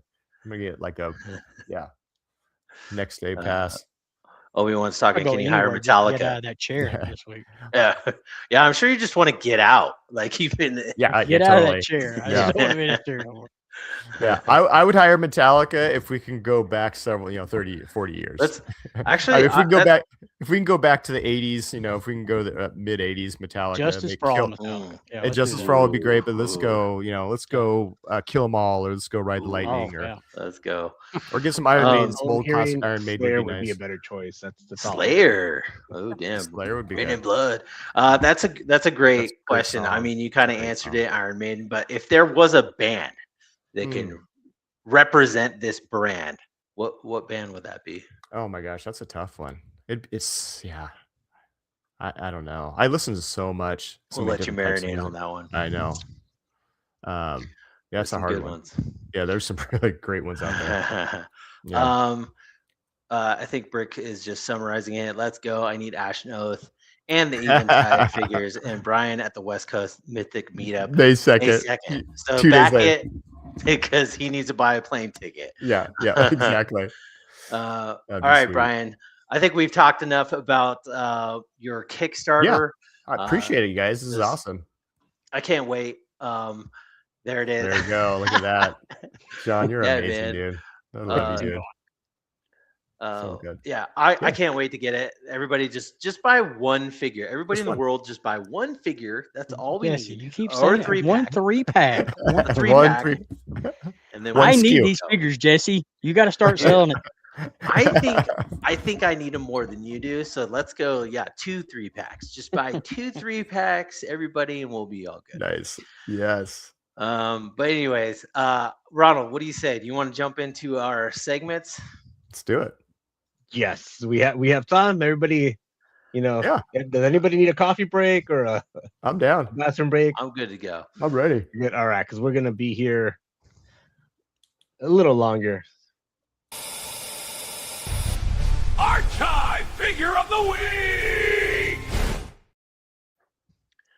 Yeah, you're right, Ronald. We did spend some time talking Kickstarter. This is a special episode. We got Brian on Oh, here yeah. with his Ashen Oath. Everybody go back it Most right of the now. time. Yes. Right now. But yes, if we could speed through these segments, we want to respect your time and John's time as well. For sure. Let's just talk some figures. Let's do it. Down to the I love it. nitty-gritty. John is here. Don't use John as excuse. John wanted to Oh, you're be here. to talk to Brian, so don't all right. don't blame me there. So. Yeah. Well, John, since you're here, why don't you take it away? You want to show us your archive figure of the week? So I'm going to cheat like I did last time. Last time I didn't. All right. I don't do a lot of old school figures and everything. Most of my stuff's current, Mhm. but I'm going to go back to an old school Von Burke thing okay. because it kind of means something to me. It's going to sound weird, but so he No, did man. these Bring it. cat mask things Oh yeah. one time Yes. for release. I am a cat dad. I own 3 minions myself. I have 2 of these. Now, first of all, my camera sucks, so don't put that against Brian. And don't do the paint job against Brian because I did the paint. Like I said, I suck at painting. But That's the great. sculpt, the cat helmet and everything, just comes off. It's just a helmet like he normally does and everything. Yeah. But so this is my throwback figure, this little cat helmet that he did and everything. Very cool. Like I said, I've got 2 of them. I wish I had Cool. more. I love that but- character. Yeah, and you can't see it on my camera, but the helmet is actually metal and it has indentions, like almost like blacksmith marks. Yeah. Sure. Do you So know as a the toy story? Do you know the photographer- story? The story behind that character, that helmet is? Do you remember? I used to. I think Oh my gosh. it was going back to your cat, right? No. Isn't that why you created it? Oh. You'll appreciate it, but ahead. it was there was a blacksmith in this town who had this beloved cat. He loved this cat, right? Like it was his life. And then one day the cat was missing, and so that you couldn't figure out what happened to it. Well, this local, not local, but this kind of war leader came through town and ended up just caging the cat, right? Just caged it for no reason. Well, they found a kid came in to the smith and said, "I found your cat." And he goes, "It's in the castle." And he's like, "What?" So he went there and he found his cat, and the cat had died in this iron cage, and he was so destroyed about it. So what he did was he dragged that cage back, and he made that helmet with the iron from the cage that his cat was kept in. And he came and Jeez. slaughtered the entire castle of people. Like he slaughtered everyone. And so he got afflicted by that, and he got cursed by that process of that. And so it slowly started deteriorating. He became a skeleton himself, but he always wears that iron mask. But yeah, I love the story behind it. His Whisper. I his cat's did name not is Whisper. realize there was that much story behind it. Jeez. Yeah. Wow. Yeah. That's the cage. The helmet is the cage that the cat was died in. Oh, God. But yeah, the detail on this, like I said, the blacksmith marks actually show up on this. I know you Yeah, can't see it on my camera. That's cool. I can and see it. everything, Yeah. but just again, going back to the Kickstarter, this is Awesome. the details that you're going to get with the Kickstarter stuff. Thanks And for if you're a showing toy that, man. photographer, making this figure look good is very easy because of all the detail that's on this thing and Dude. everything. So this is my Thanks. throwback character, so to speak. It's actually this little helmet right here. Yeah. Because I mean, just like a lot of Brian's stuff that I have over here next to me, this is cool to me. So I it love makes that. my collection pop. So Dude, thanks for showing that. That's awesome. That means a lot to me. That's so rad. Twizzler jumped in and he said, "Hey everyone, gladly back the Ashno Kickstarter. Thank Yes. you, Twizzler. Awesome. Thank you. Yeah, thanks for Awesome. stopping by too. Appreciate it. Yeah. John, real quick, I just want to see that full character. I want to see the whole thing in screen here. So It's it's pretty cool, the man. I forget the character's name. I actually have 2 of them, and like every collector, I've got a lore behind them where they're kind of like assassins and everything. I Okay. love the claws, like the So this cat is claws. actually just Yeah. yeah. So that's like a Mezco claw thing that I got. I don't know what the character was that it came with. It might have been a Wolverine Mezco I or think it's the something golden like that. skull. The Obviously. golden skulls, maybe. Oh yeah. Yeah. Yeah. Yeah, and That's the other awesome. one is painted kind of black, so one's gold and one's black and everything. So, but yeah, this That's is so cool, dude. again, this is something that you're going to get. You're going to get cool customizing stuff, like this helmet. This is another one, the Yes. helmet thing that comes off. You can put the helmet on Mm. and off. That's the detail stuff that you're going to get from Brian Yeah. and everything. And if so and if you guys that's want to why I'm a see, fan. thank you. And if you guys want to see how cool Ashnode characters could look, you got to go look at John's Instagram, dude. Look at his. Oh Yeah, my! man. It gives me chills just 100%. thinking what these are going to look like in your hands, dude. Mhm. Oh my god, it's going to be amazing. I need these figures. You guys need to start buying some packs. Yes. John, that's a That's awesome. dope archive figure. Yeah. Mask. Cool yeah. story too. Like that's Isn't that brutal. wild?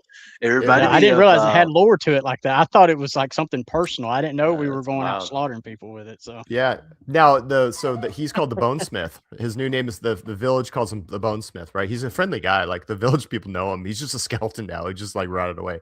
But what's crazy, he now is the armorer for mercenaries that go after bad people, like the bad guys. So he makes the armor and the weapons for people that are going after the bad guys. It kind of sounds a little familiar. Harming Like cats. I wonder who makes the Eventide armor. I wonder who makes their armor. Ooh. Is it the Bonesmith? I don't know. it's almost like this Oh, guy's been foreshadowing? cooking this for years, guys. What? You might have been thinking about this for a while. That might be a character one of these days. Anyways, All right. awesome. Thanks, John, for showing that. That was great. That's super cool. Ronald, what you got for your archive figure of the week? You're muted, buddy. Oh, you're mute. Not bad. I also have a kitty, but I don't think it has that bad of a backstory to it. Hopefully not. Pretty metal. Hopefully not. This is Oh yeah. little from the Furious 4. Mm-hmm. The Such a great fifth figure. head, the exclusive head. They gave it a little kitty cat head. So of Yeah, course they I had to did. put it on there with So good. the tail. And of course, I've always been a fan of red. Anything red, and plus I love these Red and black. packs that they have extra head and you can just make completely different characters. Yeah, that was a great pack. I love that one. Hell, did they have a bullhead on there? I kind of forget. I kind of put the they other did. heads. There's a bullhead other than too. those two. And who's with it as well, right? Mm-hmm. So Definitely good. not my thing, but the cat's been the head that it's been rocking since I opened that pack. That's so good. Always love these the red on these. Yeah, red and black. Dude, now they got the the figure obscura Anubis and Basset with the cat feet. Oh man, Mhm. those would look so good. I Like some red know. cat feet on that thing. For sure. I do have those, but Yeah. There you go. might be worth customizing, pop and swap. Yeah. Little color match. Yeah, that's a cool set, man. I actually sold mine a while back. I kind of regret that, but yeah, I need those back in my life for sure. Totally. You need a big ass sword for it, Ronald. Where's the big ass sword? Come on. Yeah, we're yeah, sword. He has a sword, but spear for now. Mhm. Spear for now. Like I swear, if I find a BAS. pack of just giant swords, I'm just gonna buy it because every figure There needs a you go. giant sword, Yes, and not every figure comes with one. Nice. this is true. All right, guys, I got a little theme for mine tonight. Let's see if you guys can get it. I don't know. We kind of went down the dark trails of dark Yes. fantasy and evil and all that. So I kind of wanted to stay with that. Okay, I just totally gave you away my theme. I got the 2000, 1999 Dr. Evil Mini Me. Oh my His god. mini I haven't seen that in forever. Oh. That wasn't Kevin McFarlane, was Spacey, it? Danny DeVito set. I Yeah. got you. Is that McFarlane? Yeah, McFarlane. Yeah, So good. Look at that thing. I know, right? It's so silly. It's so silly, right? So good though. Mini me. I can't even do it. Oh my But god. yeah, stupid, fun. This is what toys are all about, man. It's fun, Yeah, it's exactly. silly. Put it on your shelf, take some pictures, all that stuff. But yeah, that's my archive figure of the week. Is these two goofballs. I watched Austin Powers a couple years ago or whatever. Man, it is so silly. It is it's doesn't kind hold of up. hard. Oh no, fingers We crossed were for a fourth one. That's too we were bad. goofier back then for sure. Definitely. Oh yeah. Oh yeah. Maybe We were I goofier. think it's like an age thing too, like Mhm. I've grown up, you know. Yeah. Yeah. Back in those days, I was like, "Oh, this is so funny," but It's the truth. It's the truth. That's funny. but anyways, that's my archive figure. Brian, what's your archive figure of the week? Yeah, this one will make a lot of sense. It's definitely one of my favorites. Always has been my one of my favorites, but it'll make a lot of sense when you see it because it'll be somewhat related to what I'm offering on Kickstarter. So this is Hagna. Hagna. And so Yeah. clear plastic, right? I'm a big fan of like kind of mystical or spooky plastics. So the that clear look of Hagnon has always been really cool. So it's a good reference piece too to see the translucence of what can happen. So yeah, this guy's great. He was underrated for such a long time, and then kind of got that resurgence, with the new colors and everything. And but yeah, he's great. He's a fun one. Yeah, I picked up That the is blue actually Hagnon. what is on that head that has Oh, the cat on there. That's actually what no that is. way. I just painted the eyes on it. So Oh, that's crazy. Look at that. How funny.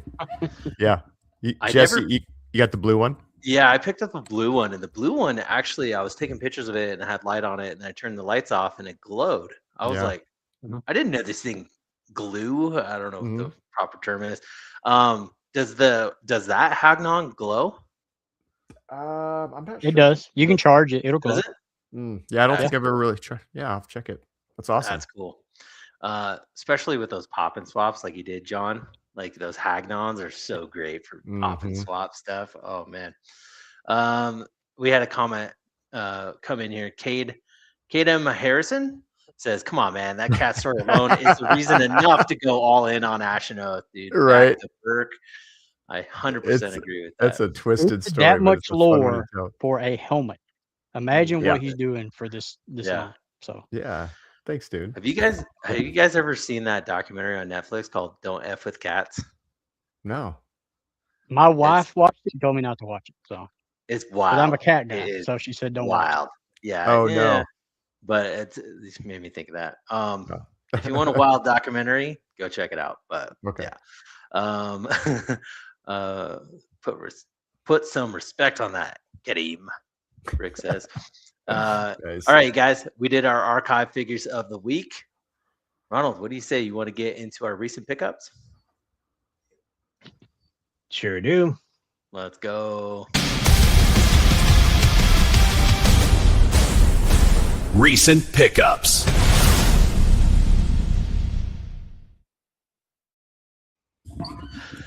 If you're not awake, you are awake now. That's Brought right. to you by Diggs Figs. Thank you so much. This is our recent pickup segment. We had John go first last time. Am I correct? That was great. We'll have him go again. Yes. What is So your I recent will. pickup? My recent pickup is the Infinite Legions, the Oh, little Glyos things. So all my right. wife is actually a big fan of Glyos. I'm not really a big fan of Glyos. And, I think last time I was on here, we talked about how I love Mythic Legions, but I'm actually not a big Cosmic Legion fan. But these Yes. things are actually pretty cool. Yeah, I'm man. glad I bought these for her because I totally stole them. I've been taking pictures with them and everything. Got both of them here actually. So these are like really cool pickups, and they fit into the Cosmic very well. I like the direction that Four Horsemen is doing, where they're kind of branching out and expanding some stuff and partnering up with the Glyos things. Mhm. Actually, the Glyos figures that she has will actually pair with these things. They'll actually pop and swap into these.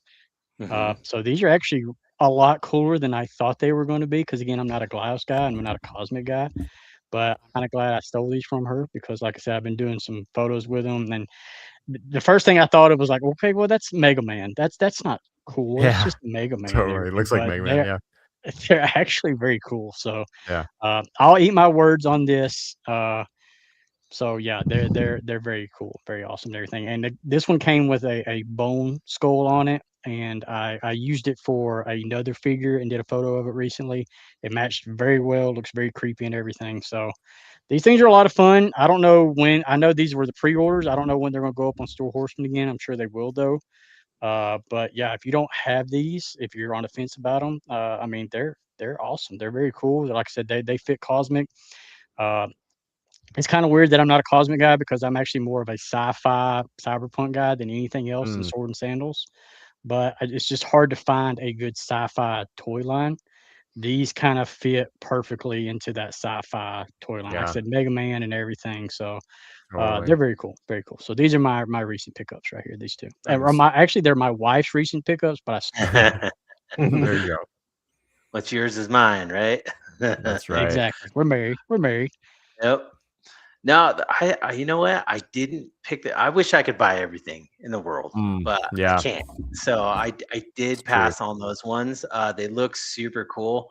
I've been seeing a lot of positive feedback, and that's another thing about Four Horsemen is like, there's some sleepers. Every Yeah. once in a while there's some sleepers in the series, but once you open them and get them in your hands, and you're like, why is this Yeah. a sleeper? Like what? Like this thing is so freaking cool.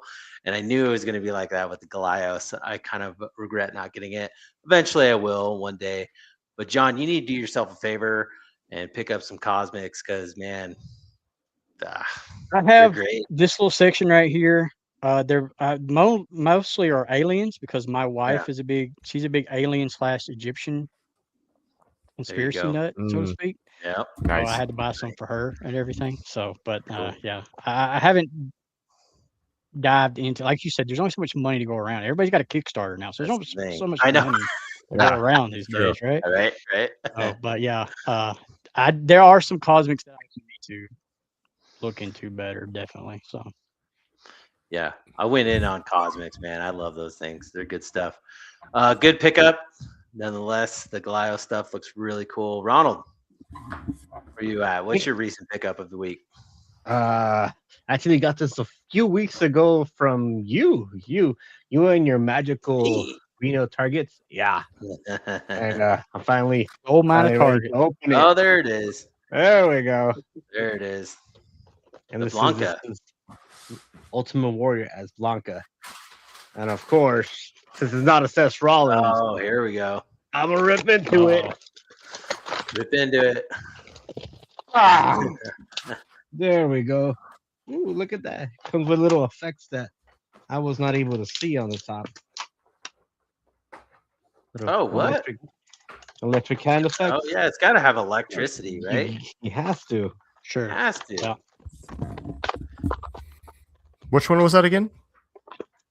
It's Ultimate Warrior as Blanca from the nice. WWE Street Fighter crossover.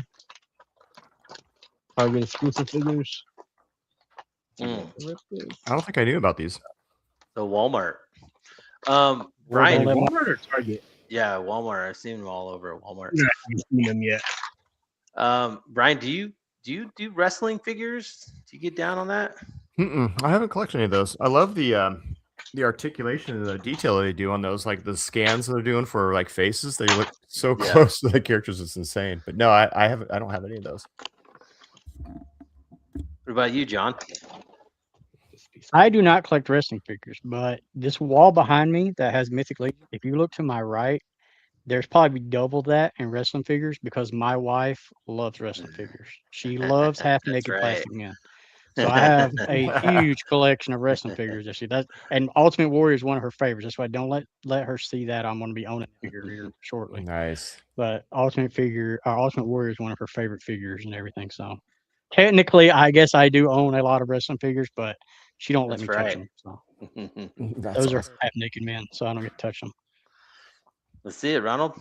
You got it ripped out. There it is. Yeah. You know, it's hard to complain when you get an ultimate or an elite. You know what you're getting. You know So this is a Walmart exclusive? I don't know if it's exclusive, but I've been finding them at Walmart. So. I have not seen any at Target. And I'm more of a Target guy. I haven't seen them at Walmart either. I've never seen these. Those are cool. And they're all it's like a mashup, like a little collab kind of thing. Yeah. Oh, cool. That's really cool. That's a good idea. Like, yeah, we're getting no Street Fighter figures, and now we have everybody, and you know, and the got all the wrestling Street companies. Fighter. Like, yeah, all the Street Fighter. That's cool. That's Now we really get all cool. the wrestlers. Nice. Well, cool, Ronald.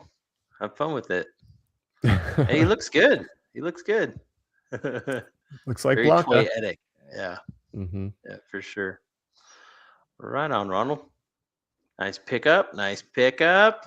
I'm gonna take it away. What did I get? Oh, I got a couple of things. So I was kind of going on this like evil, dark. I don't know if he fits, but I got the McFarlane Joker. Oh yeah, nice. He's pretty evil. He wants to get Clown nuts, Prince of Evil, right? Yeah, right. Exactly. You know what's up. He actually came with a lot of accessories, different colors. hairpiece. Yeah, Awesome. he pops. Mhm. It's I wanted to get him because I have the Batman and stuff like that. But it is what it is. I like it. It's cool. Yeah. But what I really like, what I got this week, was the Namu series, Smart Series Spinosaurus.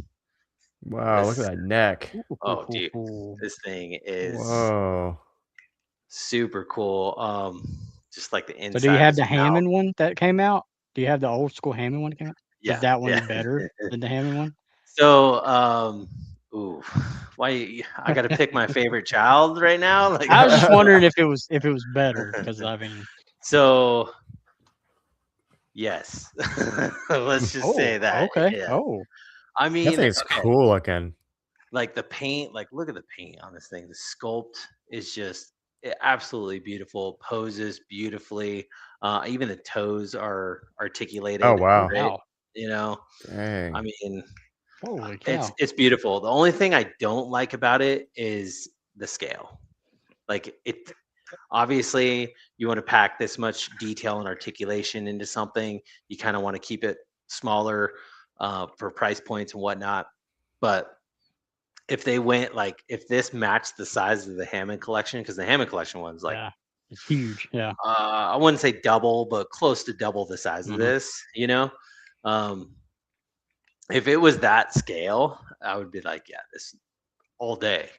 But I love Hammond collection.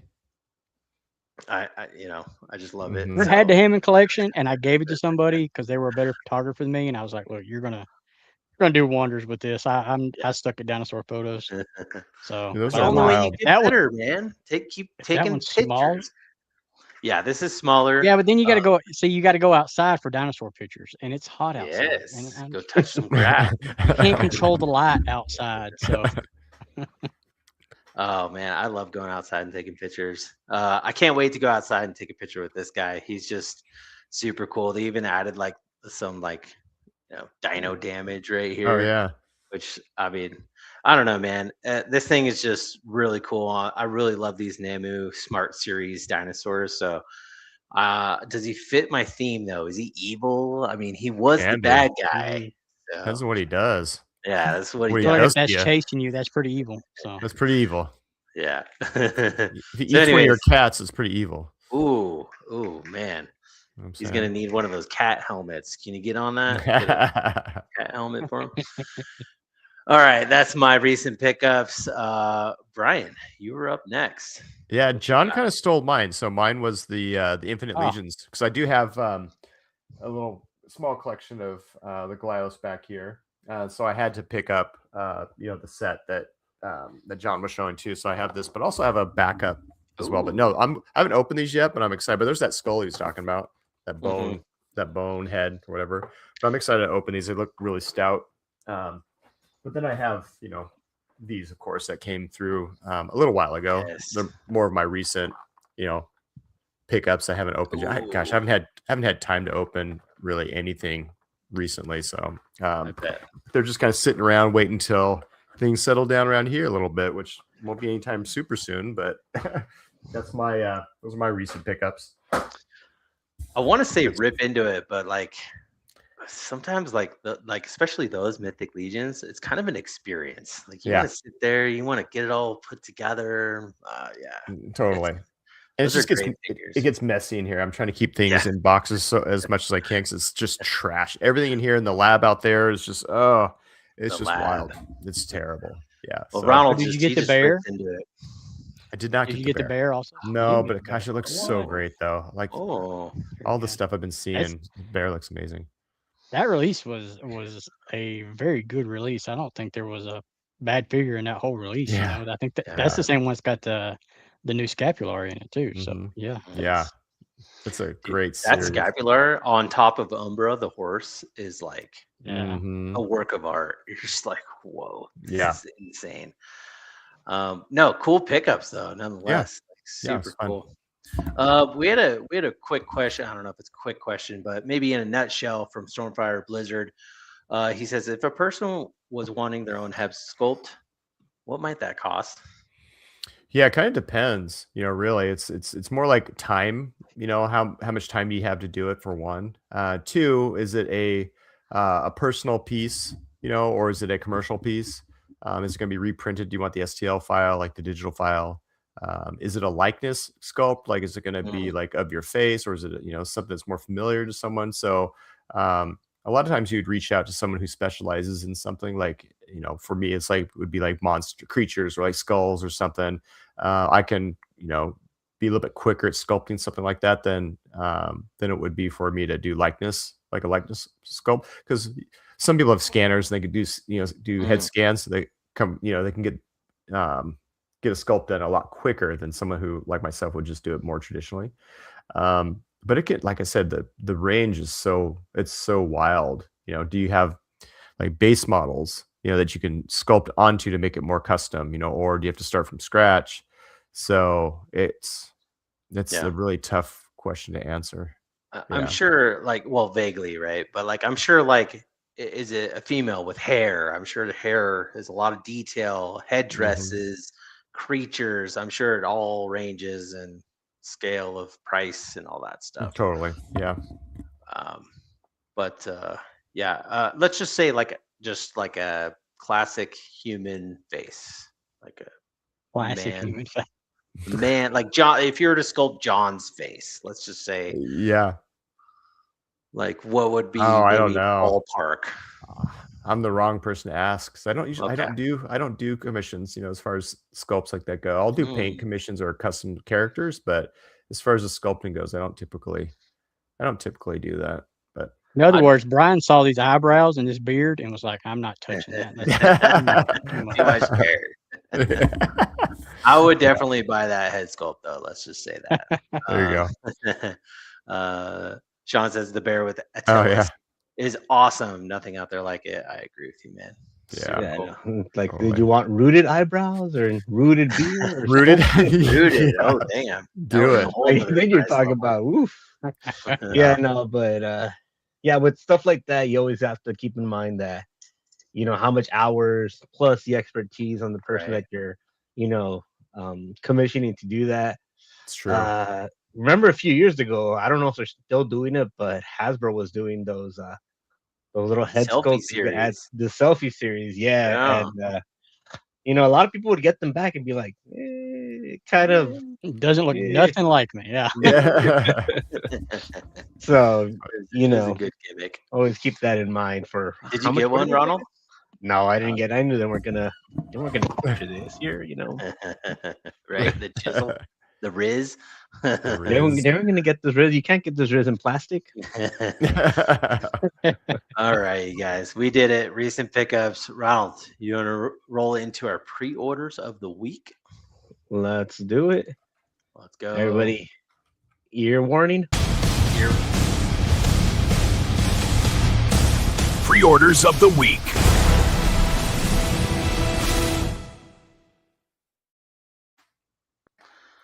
All There we right. are. Now we're in the mood. That video is brought to you by the one and only Diggs Figs. Thanks for waking us up. I appreciate it. What is our pre-orders of the week? John, you went first last time. What you got for us? So my pre-order, Ronald pulls it up. I believe I sent you was the Hot Toys Azrael from the Batman Nightfall series. You did. Coming out. Should be coming out pretty soon. I am not that big on Hot Toys. I have a couple Hot Toys, but I'm a huge DC fan, and at the Look at same those. time, I not a big McFarlane fan. So anytime I can get like Offix or somebody else, these Japanese companies now that are doing the figures and everything. So Hot Toys doing probably my favorite Batman figure. I'm a big Jean Paul Valley fan. His comic books, his backstory and everything, the Order of Saint Demas, stuff like that. Uh, I like custom stuff. I don't like having 14 Wolverines that look like Wolverine. Batman is always going to be Batman. This is a different Batman. So this was always something that I was drawn to kind of when I was growing up and getting into comics. Azrael was always a big figure of mine. I liked reading about it and everything. So the fact that they're doing a Hot Toys version of this, especially that suit, I love the suit with the big fang So shoulder cool. pads and Yeah. everything. Yeah. I actually like that outfit better than kind of the Crusader one that he wore sometimes that you see him wearing. But yeah, that thing, I can't wait for that. I had that on pre-order. I can't wait for that to come out. So that's gonna Wow. look very cool on the shelf. So And it lights up. it does light up. So yeah. Does it have magnets? It's a Hot Toys. I'm sure something could be magnetic on it. All right. You never Well, know. No, that's If it's got- 112 or 16, right? Right. Yes, that's 1/6. Yes. That's a killer design though. So That's sick. Yeah, super I love rad. that suit. I love that Nightfall suit and everything. A lot of Yeah. people don't even know. It's so funny because a lot of people know of Nightfall because they know because that's where Bane broke Batman's back and everything. Everybody knows that, but nobody knows that when that happened, Jean Paul Valley took over as Batman. So this was the Batman at that time while Bruce Wayne was injured and everything. So I didn't know people don't that. even know who that character is. So, Yeah. but that's like I said, that was. I like weird stuff. I like stuff that stands out. This Yeah. was always like, this is Batman, but this is cooler Batman, right? So Yeah. I definitely need that on my shelf. So Yeah, no, I'm the same way with like you with Hot Toys. They're kind of dangerous, Mm. falling Exactly. head first into that rabbit hole. But I am like that with Spider-Man. And there's so many different Spider-Mans, but the ones that really catch my attention are like the completely different looking ones, like the Mhm. like 2099 or which one's over there. that yeah, I look want something that's going to cute. stand out. Everybody Exactly. Like, everybody gets you can see excited that about it is what it is, but completely Yeah. different version. The Iron Spider, Yeah. the Big Time, or the Scarlet Spider, and that's what I feel about this Batman suit. Like it's different enough. Mhm. Like one of the few Mescos I got was the Gotham by Gaslight Batman. I love that Yeah. one. I see the Yeah, I same like way. This different. I one, don't want the same Batman over and over and over. 'Cause it's just Batman. Everybody gets excited because like Marvel Legends. Oh, Marvel Legends got a new Spider-Man out. Well, it looks just like the last Spider-Man. That's Yeah. I don't like anything different. Totally. yeah, I like want this something one to be- this one is what is it? This one's blue and gray instead of being black and gray. So Yep.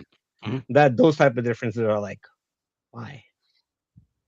I'm sure there's a comic reason for it, or Mhm. This is but this when was it looks 90s, like right? this is awesome.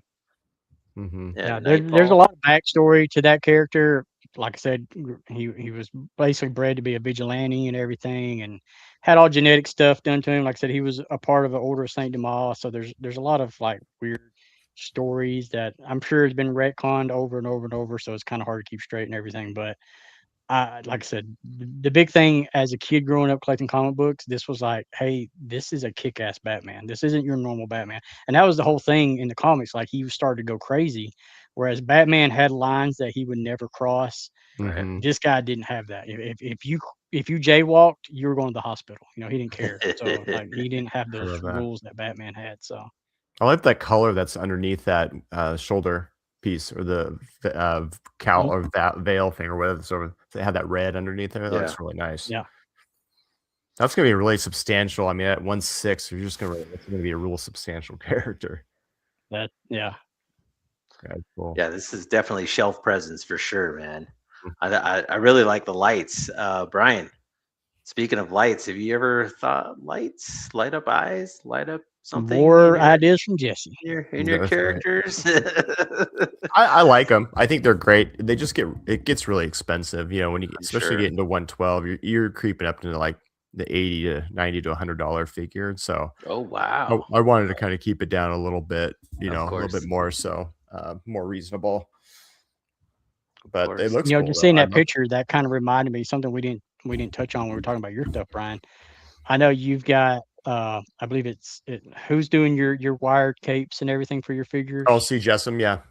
Yeah. So I mean, the same people that do Four Horsemen stuff, is Yeah. doing yours and everything. Oh, So it's good. Yeah, and his cape, like if you buy his soft goods on the website, I mean, you're looking at $30 plus per cape, but you're getting that in, a $50 figure plus a figure and everything else. So the value of that soft good is it's really good. Yeah. wired capes are the way to go. Suck it, Yeah. Hasbro and Marvel Legends. Wired capes are the way to go. Yeah. Yeah, this thing's super cool. It is Ronald, if cool. it had magnets in it, would you buy this? Oh man, I'm sticking to my guns of only getting Spider-Man ones, but oof, if there was a deal on this, or I saw it in person, be a very hard to Yeah. not convince myself to Hard do pass. Yeah, man. it. Yeah, I'm sure it's got magnets on it, Ronald, because this thing has magnets on it. Dang, the look at that cape. thing. If I'm not mistaken. Yeah. Ooh. So this is like magnet. So Oh, that's that Ultron you I'm were showing sure- us. Oh, yeah. So I'm sure somewhere there's going to be magnets on that thing. Hot Toys does magnets. So Dang. yeah. Somewhere there'll be a man, magnet. some of the Spider-Mans have magnets on their eyes. Their eyes are swappable, and they Oh just yeah, I've seen that. Yeah, it's cool. little satisfying little click of the metal. Yeah. We're doing those magnet activated like light features too, where you hold the magnet up to like Oh, the right. face and it activates the lights, like it Yeah. engages it. It's pretty Yep. cool. I've got some candles that do that. Some like little bitty small candles for 1/12 scale. You Yeah. hold the little wand up and it activates it. Yeah, there you go. But this one has a light up collar and light up gauntlets. So cool. Dang. Yeah, I can't wait to see your photos of this, man. Once you get it. Oh man, it's gonna be awesome. Yeah. Mm-hmm. Pretty cool. We got Figure Fight Club joining in. What's up? Yeah, what's Says, going what's on? going on? Did you back the Kickstarter or else? Hobby. Yeah, there's no. a cover charge. If you're just getting here, it's a cover charge. You got to buy a 3-pack. Yeah, you gotta buy 3-pack. 3-pack. There you go. Nice. No, this is cool. And in fact, if Great. you look, you've already signed up for it because you're here on YouTube. So if you didn't read the YouTube TOS, as soon as you got in here, you already bought a 3-pack. Done. Dude, That's John's selling it. For Love it. sure. No, this is a cool pre-order, man. Brian, does this do anything for you? Oh, I love the design for sure. It's I don't have any 1/6 scale characters, nor do I have room for them or Right. the budget. Okay. Budget, but I love the look of it. Though. You It's cool. don't have room for a 1/6 scale figure in your office. He has a 1:1 scale stormtrooper. in his office. That's I what's do. taking up all the room, dude. What are you Yeah, doing? 1-to-1 scale for sure. That's taking up all the room. Oh, Yeah, this dude, is it's a cool looking character though. Brian, 1-to-1 scale Ash and Oath figures. Let's Right. go. Oh, hey, Another idea. that reminds me. I can't wait to see like cosplay one day. Like that's when someone does Ooh. like foam, does the full foam Yep. armor and That's all this cool. stuff. Oh my That'd be god. really cool. Yeah. All right, Ronald. Great pre-order, John. Yeah. This thing looks super cool. Let's jump to Brian's pre-order. Yeah, that's going to be the Cryptoids recent Kickstarter that was funded. Craig and them did a phenomenal job on the whole concept of like the urban legend creatures. Awesome, like vision on like a different take on what Sasquatch would look like, or what Mothman would look like, or any of these other characters. So when I came across this project, I just fell in love with the like I said, the Mothman character that you'll see here in a minute. And then after speaking with Craig, who's a part of the Cryptoids team, he's just a rad dude, and he's been really helpful with Kickstarter, with my Kickstarter, and just giving me feedback on his experience with the first Kickstarter. I'm going to be on their show actually tomorrow night, Awesome. the YHS, the Toy Anxiety Show. So I'm excited for that. But yeah, What time is that? That's going to be Oh, sorry. Didn't mean to derail it. 6:30 p.m. Pacific. So Okay. yeah, Yeah, then they got the license for Bat Boy, the old classic, like That's so National cool. Enquirer, or not the National Enquirer, it's the other tabloid magazine, Yeah. the famous one. But Yeah. yeah, they got the license for that, and it was just classic. It's so funny. But yeah, their line did really well. They did over $300,000 on a, I think it was like a 150. So they doubled their Kickstarter. But here's Mothman. But I ordered there's a black one. I can't remember what it's called, but yeah, these are just a lot of fun. There's their take on the Bigfoot. It's just completely different concept, but really, really, really fun figures. Yeah, these look fun. Yeah, Great there's toy the edit. shadow. Yeah, there's the shadow Mothman. Shadow. Yeah, I always like Wow. the darker variants, and yeah, Then the red eyes. That Yeah. pops. That Yep. looks great. totally. So yeah, that's my pre-order. I got that, and I think a couple other ones too. But that was the main attraction was that. The alien. There you go, John. Mm-hmm. Roswell. Trust me, Roswell. I know I'm a backer of this. My wife has some aliens coming, and I got the Shadow Mothman also. So Yeah, it was a super fun project. Yep.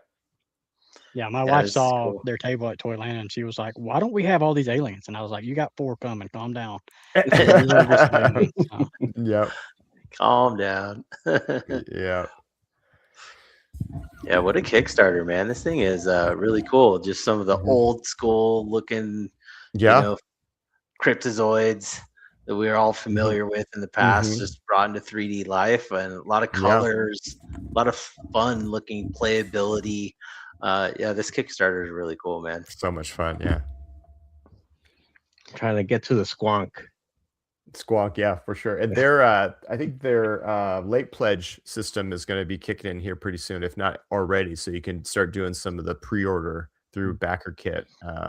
See, you can check their page, their updates. I guess it should be either engaged or pre-order now button, so you can Mhm. still get in on this. Get it early. Right on. Yep. Yeah, let's go. So this is how Kickstarter works. Get in there and back it, fund it. Yep. Don't wait till the end. Fund it. Don't we gotta wait till the end. Get the fire, build the fire hotter, and more people will see it and be more inspired to back it. So, yeah. Back the Burke. Yeah. All A right. lot of people wait till the end, but it's like we need that extra push now. Like What do we say, Ronald? Don't Burke be a thinking. butthole. Back it. That's Just right. back it. Right, Totally. Ronald? Just back it. Yeah, that too. We say that too. Ronald, I'm assuming we have the same pre-order for tonight. We do. We are both Okay. excited of the Normally same we thing, don't so- share pre-orders, but this is a special night, and we're gonna circle it back around. Ronald, you want to pull it up just one more time? Let the people know. Yeah, no, we've been saving this for when we had Brian on because Oh, here we we go. can't talk about this enough. Nice. Let's go. As you know. Let's go. Well, So, thanks, guys. Appreciate you guys hopping in on that. I want to do one thing to all of you that stuck around. I want to give away a figure. I'm going to give away this deluxe Goblin Legion builder. Oh, nice. If you guys want this, if whoever's in the chat, whoever's watching right now, if you guys want this, just shoot me a screenshot of you backed some sort of proof saying you backed this Ashen Oath Kickstarter, and the first person that'll hit my DMs and Instagram will get this figure. I'll send this figure to you. Wow. So if you want Alright, this, and just show me some proof that you backed this Kickstarter, and I will send this to you Wow. within the United States. Within totally. the United States. all right, very and anybody very had any generous. questions, he's gonna walk you through this thing. Push that back button. You wait for your slow internet to load it up, and then this part here is important. You have to go all the way to the bottom, and you got to click that all-in bundle.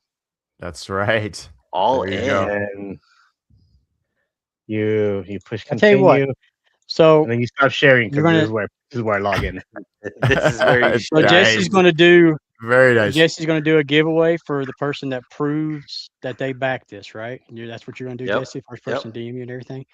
If you do a proof that you did it all in backer to Jesse, and I'll work with Jesse on this. Oh, dang. Here we go. Are throw we in eligible for New this? Legendary Warrior. Oh, wow. That's Whoa. a great Legendary Warrior. prize. Dang, But you got to do an all dude. in.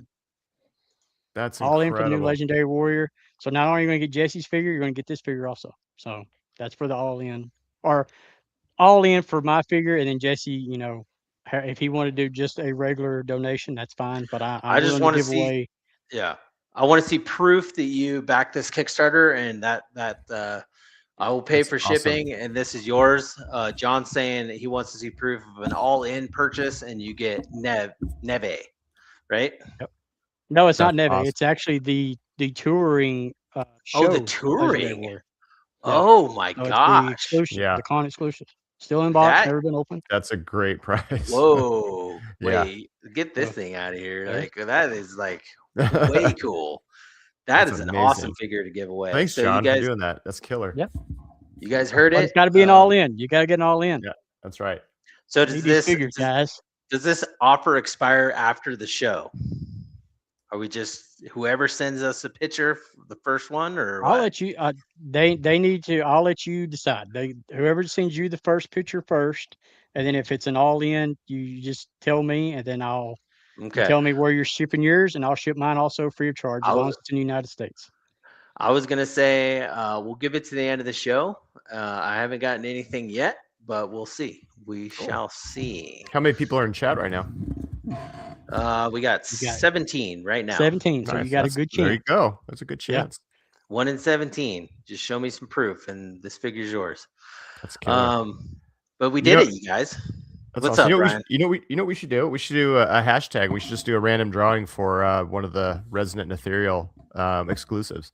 So what we can do is we can throw up a hashtag and do pick, have someone start chatting up the hashtag. We'll Ronald. draw and we'll get an ethereal one. It's all contingent on the Kickstarter gets funded, right? But we'll pick someone. You guys can do the contest, right? Or the So here's the thing. I don't think we've done a hashtag yet on this Okay. our little show here. So Ronald, what do you think? What we could do is take names down, or we could do something where they chat in chat. We just draw a name somehow, like just roll a dice or do something practical or whatever it might Roll a be. dice. Hold on, I'm seeing this. Do you have a 20? Anyone have a 20-sided dice? Because we have 17 people in. We can have a little RPG action. I don't have a 20-sided dice on me, unfortunately. My 4 not laying horsepower is around. it's my lab. No, I don't have one near me. I think I have one. Figure Fight Club says you guys StreamYard. Yes, we do. So if you got any, he's got a link. Yes. Yeah, Oh, okay. Here I have the thing. I have to set up a hashtag. So what's the? Can I use any word? No, I don't have to use a hashtag. I just have to use a word. We do back. What word are Ashen we Oath. using? Just do. We could just do Ashen Oath. One word. I think you Get have to do ashy. get ashy. I knew it was going to be that. I knew it was going to be that. that. Maybe if you're talking about the Jesse thing, just do like a screenshot or something. I'm sure that's all Jesse wants is a screenshot. Tell him, I'm just gonna put Ashen, so I don't. Yeah. Just put There you go. Ashen. Yep. Ashen. Okay, so it's live stream. Shoot me a picture, media, if you can. I'll accept your friend request as soon as I see it. Gain 3 people in chat, so people are telling people that we're giving stuff away now. So Yep. now they're coming out of the woodwork. So There you go. So yeah, just type in Ashen, and I'll see if the entries go up. So the I don't chat. know. hashtag Ashen. Do we need That we're Ashen? doing. Should be. This is our Be free- first time, Brian. Sorry. Oh, it's okay. Uh, It's okay. We'll get it. We got to figure it out. I'm Okay, like, Rob. does it count capitals or? I don't think it's case sensitive. I think you do have to do it. I'm not sure if you have to do Yeah, just- hashtag, but I think they have to do hashtag though in chat for it to Right. log it. Look, James is on it. Ronald, you got the link. Figure Five Club. Yeah, I already set up the thing where you put the. Okay. Can you show it on screen? Can you share the hashtag? Show the Just hashtag. spelling purposes. I guess I could do that. Let me move this over here. There you go. Boom, They're doing. Boom. Make sure you guys do first time. Hashtag Ashen for a chance to win the Ethereal Edition Mortem Resonant, which is the clear event exclusive, only for Kickstarter and in-person events. There it is. Put a hashtag in front, though. Do you need a hashtag or just? I think you need a hashtag. I think they have to have the hashtag. Yeah. They have to have the hashtag. Okay. So, yeah. Hashtag Ashen, just like that. It's showing they're in there. It shows 10 entries so far, so I think it's Okay. All right. Here we go. 11, yeah. So okay. We'll give that a few minutes, but yeah, spread the word. Whenever you guys are ready to do the drawing, I'll leave that up to you guys. But like I said, it's all contingent on the Kickstarter gets funded. But one of you guys will win one of the special edition Mortem Resonance, and then I'll get your name. I have a document going for giveaways, so I'll get your name. You guys can hit me up at Instagram at Von Burke Studios, and then we'll roll with it. We'll make sure you get those figures in your hands. Well, man, that is really generous of you. All you guys too. Cool. I mean, your giveaways are awesome too. Good Lord, killer. Ryan, do you have anything going on with the retailers? Are retailers able to come into the Kickstarter, or do you plan on this being a retail thing after it's funded? Obviously, is that a little bit of both. A little bit of both. So I have a lot of retailers reaching out. Like when they came to Legions Con, had so many international shops, like online shops, reach out to me. Some local shops as well, wanting to carry just word of mouth. People saying, "Hey, can you get a hold of so and so?" And can you get a hold of Von Burke Studios and see if we can, work on some kind of a deal or something. So there's a lot of feelers that are happening. I'm just waiting to see what does my quantities look like after Kickstarter, for ordering, pieces from the factory. So that's definitely in the works. I want to get out there and have a presence at the different toy shops, and getting feedback from you guys, which ones do you think are appropriate? Like where do you think would be a good spot for us too? So yeah, definitely want to get out there. Lots of interest out there for sure. That was a great question, John. Yeah, whether they're coming in to back for Kickstarter, I'm not sure, but with the beauty of Kickstarter is you're saving like around 20% alone, just cheaper than retail. But then when you go into these all-in packages, you still, and on top of that, save $5 per figure. It's a good retailer price, right? It's a good wholesale price, because then they're probably going to have some for 55 or whatever it's going to be. And so it's a good value to at least bring new product into your store, bring new eyes, fresh product, and then kind of get yourself in also with me for a future allocation if we start doing retail allocation. So I think it's a great time for them to come in. Exactly. So the all-in was the $393 price, right? There's two of them. There's the essentials one that you can get just like the Mortem set, where it's the Mortem variations and then Corthanus plus the poster and those kind of things. So there's that one, but then there's the big $393, the big all-in. So basically you're getting free stuff. So yeah, totally. Definitely. So Brian, I'm just curious though, from a creator and personal perspective on this project, which one is your favorite character? That's a hard one. Baby. Right. What's your favorite child? Yeah, I think the Mortem. I think the army builder, just the standard Mortem, is so much fun. I love Hero Classic. Corthanus is great. I love them all. But what I really would love to see is just a whole shelf of just that, of like the Mortem, resonant characters with a choir Mortem in the middle, right? Just like, because the choir Mark kind of leads the army, so to speak. He's like the champion. So to have that all set up where they're so all real similar looking, then you have a choir Morn in the middle. I mean, I think that's going to be great. The choir Morn's great too, because it's a great value, because you're getting a helmet for the same price as as the Mortem Resonance. So it's $45 between the two. Get new deco, new pauldrons, and a helmet for $45. So I wanted to kind of keep it within that builder price. So it's a great value, but the Mortem Resonant, I think, just the builder, the standard builder is probably squeaks by as being it's hard to say favorite, but I think he just kind of it takes the lead a little bit on the rest of them. Or you would say favorite-ish, right? Ish, yeah, good-ish. He's the goodish child. Yeah, he's my ish. Like you said, you can't just own one skeleton. You got to have like an army of them. Right. You gotta have an army of It's got to be like Army of Darkness, where they're marching on the castle, Yes. and you got Bill Mosley's character leading them, and everyone playing the flute. Is there? Stuff like that. I saw a trailer for a new Evil Dead movie coming out. It looks pretty. That trailer was gnarly. I was like, that's how you do a trailer. It's like, dang, what is going on? Hey John, did you guys go, since your wife's into the Egyptian history and stuff, did you guys go see Mummy yet? We have not seen the new one, but I am a Cronin fan, so we are. Work has been kicking my butt lately. Oh but yeah. yes, we definitely are going to go. I figured you guys probably did. Yeah, I definitely want to go see that movie. It looks so crazy. It looks awesome. It's gnarly. Have you seen it? Yeah. I saw it the other night. It's you're just like, whoa, dude. Like the scenes you see in the trailer, you're just like, there's a lot of stuff kind of like that happening. You're like, oh my God, whoa. Yeah. That's fun. See, that's my side. Gory and crazy and wild. That's mine. Then I can just say, hey, it's a movie about a mummy, so we're gonna go, and she'll go. So yeah, it's just like the Brendan Fraser one. It's real similar. Right. Yeah, sure. It's just like it. Just like it. Fun times. Quite the opposite. Yeah, you guys will like it. You guys will like it.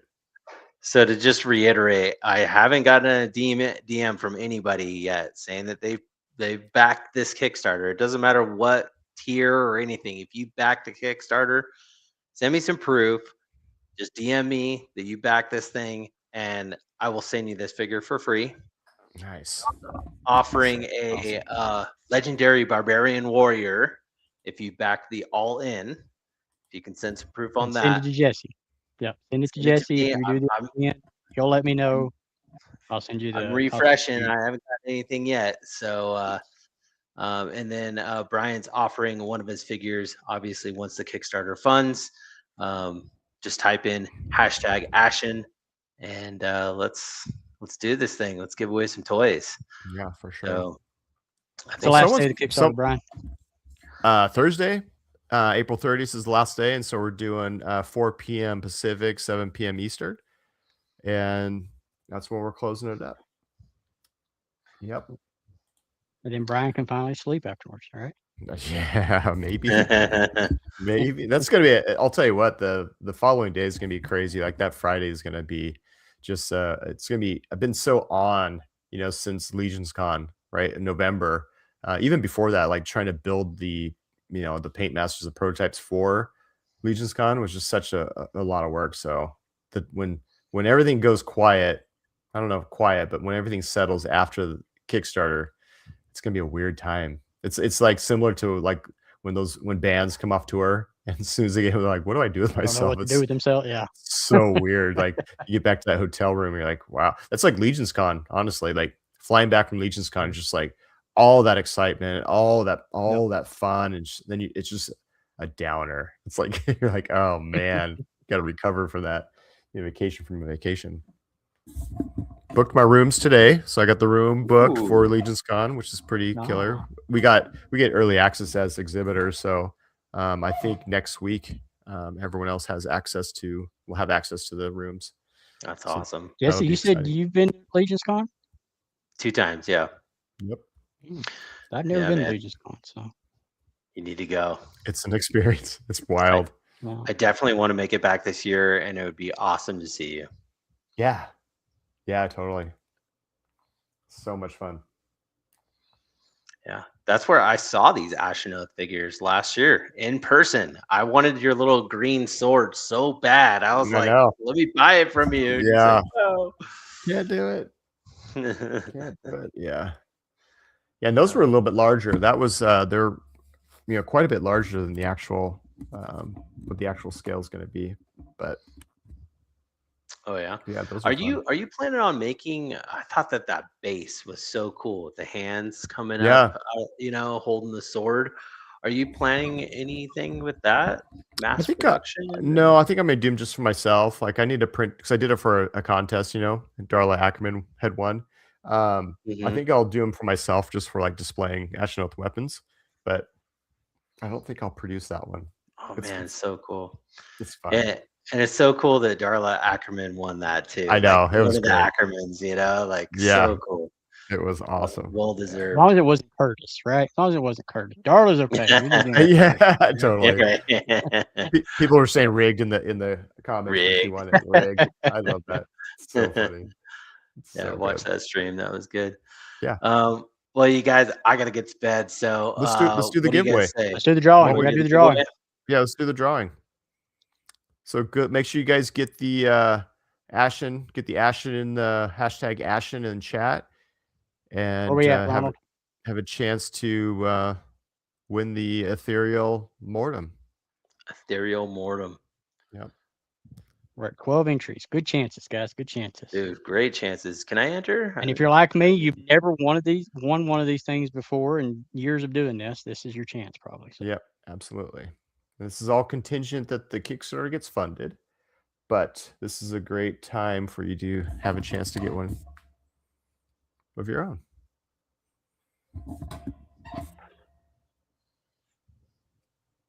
Here we go.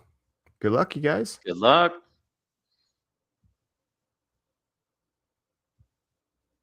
Hey, Satan Ghost. Satanic Goat Warship. That's There you No go. way. Hell yeah. Yeah. Let's Yeah, go. so reach out to me on Instagram at Von Burke Studios. Send me a DM, and then I'll get your info and my document here, and then we'll connect after we get funded and start getting figures rolled in. I'll get you a special fig. So congratulations. That's awesome. So cool. Well, thanks, Brian. Yeah, of course. Of course. Satanic Goat Worshipping.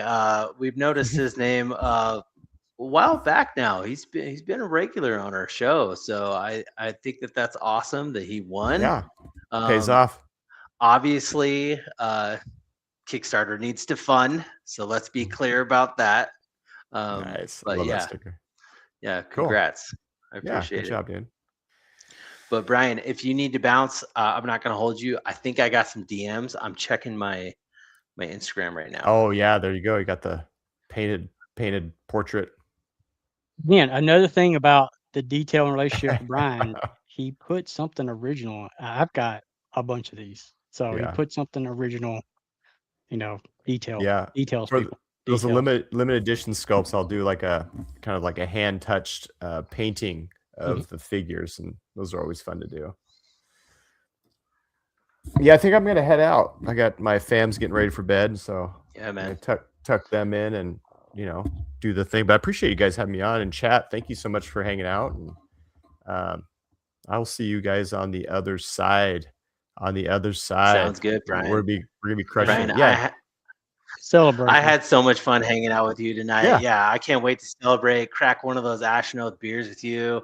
gonna do I it. can't wait to get these figures on my shelf. I wish you the best of luck in your Kickstarter.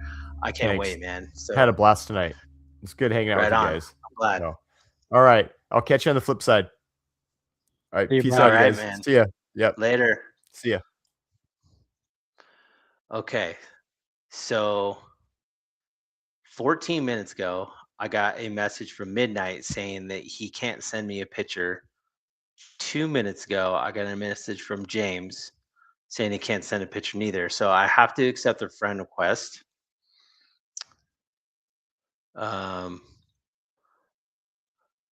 But let's see here. So I accepted Midnight's. If Midnight, if you could send me that picture, if you're on right now, and I could see it, then you will be the winner of mine. If you back an all in, if you have proof backing an all in, then you can win John's as well. I'm going to check also James, he also sent me a request, which I'm accepting right now. So if you could send me a picture of backing the Kickstarter or an all-in, if you got an all-in, you could win Cincy's as well. So let's see who sends some pictures. If they're still on. Good night, Twizzler. Thank you. Yeah, we're wrapping up right now, you guys. I did want to say thank you to everybody that stopped by and hung out with the Collection Nexus tonight, kept that chat alive. Replay crew, we see you guys. Thank you so much. Yeah, all the comments was really great. Brian's a great dude making cool figures. So just go support his Kickstarter. Right, John? Definitely, I mean, definitely gotta back it. support that, man. We gotta have these figures. These figures are awesome. Brian's a great dude. He's very talented. I mean, he said it tonight. Everything that he's doing, he's got his hands on everything. Yeah. He's got an eye for detail, an eye for story making, storytelling, world building. So there's no reason to have any doubt about funding this thing. I mean, this is going to be something very cool to have on your shelves and in your hands. So Well said. Okay. Okay. So I got a picture from James saying that he backed. It doesn't say it's a all in, but he backed. So James, you're the first one to send me the picture that went through midnight. You also, it's dude, midnight saying he got an all in. So why don't you should get a shopping cart thing. Now, don't give Jesse your credit card because you don't want Jesse to have your credit card or anything like that. But yeah, if you can send proof of that to Jesse and Jesse confirms it, I'll gladly mail this. I don't. Make sure you send Jesse all your, or you can just email, or not email, but DM me your address if Jesse confirms it. My Instagram's right there, Cincy_John. However you want to do it. You can send it to Jesse. Jesse will give it to me, or you can just send it to me directly. So however you want to do it, I'll be easy. Okay. So James sent a picture showing that he did back. So he's gonna get this guy. So James, shoot me an address that you want me to send this to, and I'll get this sent to you. So thank you so much. And then midnight, you're saying you can't send a pic for some reason, but you got an all in. If I can get that picture, I'll take it off camera. We'll talk off camera about this. As soon as I get that picture, I'll let John know. Thank you, John, for donating. That was a I'm looking at my Kickstarter right now, and it'll tell you what level you backed in. Just screenshot that, black out any personal information. If it shows that one, I know mine's right here. Well, if you give Jesse your credit card information, you're going to back a lot more. It wouldn't show any. It will say, you're a backer, and it'll show your level right there. It says all in bundle. And, nice, Ronald. Way to go, man. Perfect. Well, here's the thing: is he's having a problem sending me a picture. So, like I said, we'll take it off camera. We'll figure it out. Okay. As soon as I get that picture, I'll let John know. We'll make a post of the winners, and other than that, successful show. We got to pick Brian's brain, and we backed the Burke. We did. Good job, Ronald. I already backed it like long ass time ago. So I have changed my Kickstarter like 7 times this week. Every time he's on a show, I gotta change it. Yeah, man. I feel I think I want to double up on that one. I didn't see that extra skull there. Yep. I guess I need another one. Yep. Well, cool, you guys. I had a lot of fun. John, thanks for hanging out with us tonight. It was a lot of fun hanging out with you. Thank you guys so much for inviting me out here. I appreciate it. Like I said, this was a show that I definitely want to sit in. I'm a huge fan of Brian's and everything, and talk about his project was an honor just to be here, like sitting here just fanboying out and everything. So I appreciate the invite and having me on for sure. Yeah, man, it was a lot of fun. So Kadeem, he says I backed also all in also and can't send pick. So give me a follow shoot me a message. I'm gonna work it out with what was his? I'm sorry. Now I'm getting Midnight. all I mixed think up. it was midnight. That was the first Yeah, one. yeah, yeah. So midnight was first. So I'm gonna be fair. As soon as I get something from him, that's it. But all right, you guys. Cool. We did the show. Talked to Brian. Go back to Kickstarter. Did some giveaways. I think it was a fun Monday. It's late. I gotta get to bed. We'll see you on the Nexus. The Collection Nexus. Yeah! The Collection Nexus.